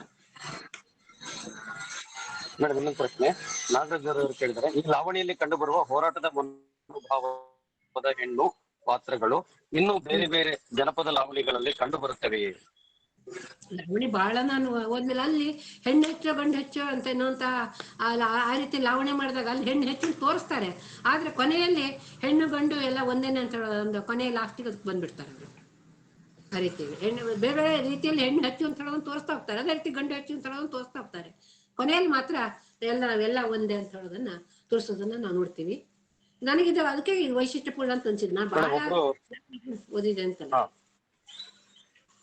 ಮೇಡಮ್ ಒಬ್ರು ಸಿದ್ದರಾಮಯ್ಯ ಮಠ ಅವರು ಕೇಳಿದ್ದಾರೆ, ಈ ಸಾತು ಕ್ಯಾಮಣ್ಣನವರ ಲಾವಣಿ ಇರುವ ಪುಸ್ತಕದ ಹೆಸರು ತಿಳಿಸಿ. ಸರಿ, ಯಾವ್ದು ಕೇಳ್ತಾ ಇಲ್ಲ ಪ್ರಶ್ನೆ. ಸಾತು ಕ್ಯಾಮಣ್ಣ ಲಾವಣಿ ಇರ್ತಕ್ಕಂಥ ಪುಸ್ತಕದ ಹೆಸರು. ಸಾತು ಕ್ಯಾಮಣ್ಣನ ಲಾವಣಿಗಳು ನಿಂಗಣ್ಣ ಪ್ರತ್ಯೇಕವಾಗಿ ಪ್ರಕಟವಾಗಿ ಸಾತು ಕ್ಯಾಮಣ್ಣ ಲಾವಣಿಗಳು ನಿಂಗಣ್ಣ ಸಣ್ಣಕ್ಕಿ ಅವರು ಅದು ಸಂಗ್ರಹ ಮಾಡಿರೋದು.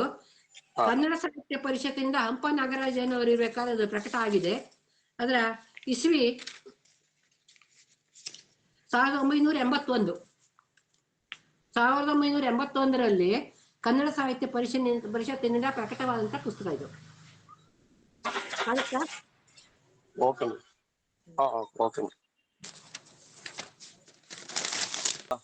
ನಾಟಿಕರ್ ಅಂತ ಹೇಳಿ, ಈ ಲಾವಣಿಯಲ್ಲಿ ಇಷ್ಟು ಪ್ರಮಾಣದ ವಿರೋಧವನ್ನು ಒಂದು ಹೆಣ್ಣು ಮಾತ್ರ ವ್ಯಕ್ತಪಡಿಸಿದಾಗ ಇತರರು ಯಾವ ರೀತಿಯ ಪ್ರತಿಕ್ರಿಯೆ ವ್ಯಕ್ತಪಡಿಸಿದರು ಎನ್ನುವುದಕ್ಕೆ ಲಾವಣಿಯಲ್ಲಿ ಏನಾದ್ರೂ ಅಂಶಗಳಿವೆ?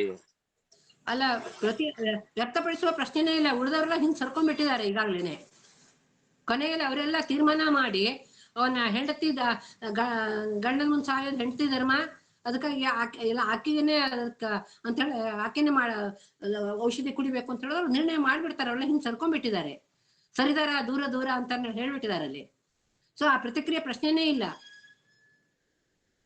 ಆದ್ರೆ ಅಲ್ಲಿ ಅವ್ರು ಯಾಕೆ ಮುಗಿಸದ ಅಂತಂದ್ರೆ ಅವನ ಉದ್ದೇಶ, ಮತ್ತೊಂದು ಉದ್ದೇಶ ಇದೆಯಲ್ಲ ಅವನಿಗೆ, ಅನುಭವ ಹೆಚ್ಚು ಅಂತ ಹೇಳೋದನ್ನ ಹೇಳ್ಬೇಕಾಗಿದೆ.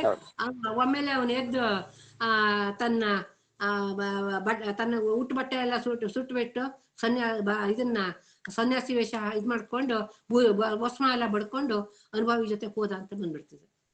ಆ ರೀತಿ ಮುಗಿಸ್ಬಿಟ್ಟಿದ್ದಾನೆ. ಆ ರೀತಿ ಚರ್ಚೆಗಳು ಅಲ್ಲಿ ನಡೆದಿಲ್ಲ. ಆದ್ರೆ ಆ ಮಾತುಗಳು ನನಗೆ ಬಹಳ ಅದು ಪವರ್ಫುಲ್ ಅಂತ ಅನಿಸ್ತು. ಶಕ್ತಿಯುತವಾದಂತ ಮಾತುಗಳನ್ನ ಆ ಹೆಣ್ಣಿನ ಬಾಯಿಂದ ಅಲ್ಲಿ ಹೇಳಿಸಿದ್ದಾರೆ ಅಂತ ಹೇಳುವಂತದ್ದು.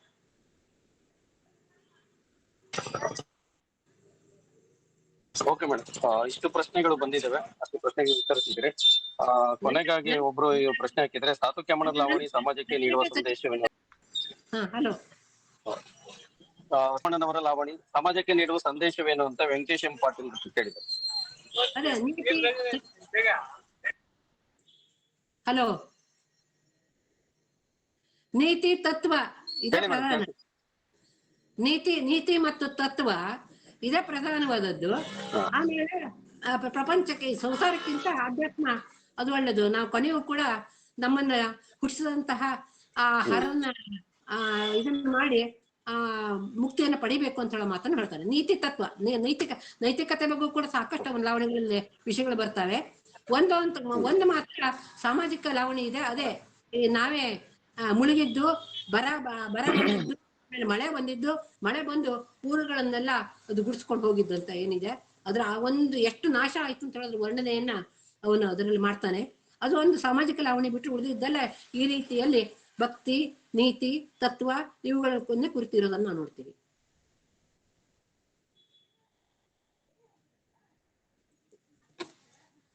ಓಕೆ ಮೇಡಮ್, ಧನ್ಯವಾದಗಳು ಮೇಡಮ್.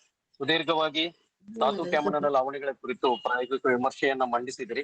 ತಮಗೆ ಈ ಆಯೋಜಕರ ಪರವಾಗಿ ತಮಗೆ ಧನ್ಯವಾದಗಳನ್ನ ಅರ್ಪಿಸ್ತಾ ಇದ್ದೇನೆ. ನಮಸ್ಕಾರ ಸರ್. ಬಸವರಾಜ್ ಕೋಡಗದ್ದೆ ಸರ್, ಏನಾದ್ರೂ ಹೇಳ್ಬೋದು? ಹೇಳಲಿಲ್ಲ, ಯಾಕಂತರ ಡಿಸ್ಟರ್ಬೆನ್ಸ್ ಆಗ್ತಾ ಇತ್ತು. ಬೆಳಿಗ್ಗೆ ಅವ್ರ ಮಾತಾಡ್ಬೇಕಾ ಕೇಳೋಣ ಅಂತ ಅನಿಸ್ತು. ಈಗ ಕೇಳ್ತಾ ಇದ್ದೇನೆ. ಎಲ್ಲರೂ ನನ್ ಪ್ರಶ್ನೆ ಕೇಳಿದ್ರ, ನಾನು ಅವ್ರಿಗೆ ಪ್ರಶ್ನೆ ಕೇಳ್ತಿದ್ದೇನೆ.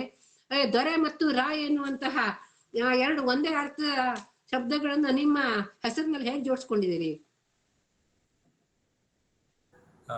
ಮ್ಯಾಮ್ ನಮಸ್ತೆ. ಗೊತ್ತಿಲ್ಲ ಮ್ಯಾಮ್, ನಮ್ ಕಡೆ ಸ್ವಲ್ಪ ಕಾಮನ್ ನೇಮ್ ಇದು ಬಾಬುರಾಯ ಅಂತೇಳಿ. ದೊರೆ ಅನ್ನೋದು ಜಾತಿ ಸೂಚಕ ಮತ್ತು ಸರ್ನೇಮ್ ತರ ಬಳಸ್ತಾ ಇದೀವಿ ಮೇಡಮ್ ಅದನ್ನ. ನನಗೆ ಬಹಳ ವೈಶಿಷ್ಟ್ಯ ಅಂತ, ಯಾಕಂದ್ರೆ ಸ್ವಲ್ಪ ಭಾಷಾ ವಿಜ್ಞಾನದ ಭಾಷೆ ದೃಷ್ಟಿಯಿಂದ ನಾನು ನೋಡ್ತಿರ್ತೀನಿ. ನನಗೆ ಬಹಳ ವಿಶಿಷ್ಟ ಅಂತ ಅನಿಸ್ತಿದ್ದು. ಹೆಸರು ಬಾಬುರಾಯ ಮ್ಯಾಮ್, ಬಾಬುರಾಯ, ಸರ್ನೇಮ್ ದೊರೆ ಮ್ಯಾಮ್. ಅದೇ ಅಲ್ಲ, ರಾಯ್ ದೊರೆ ಎರಡು ಒಟ್ಟಿಗೆ ಬರ್ತದಲ್ಲ ಅಲ್ಲಿ.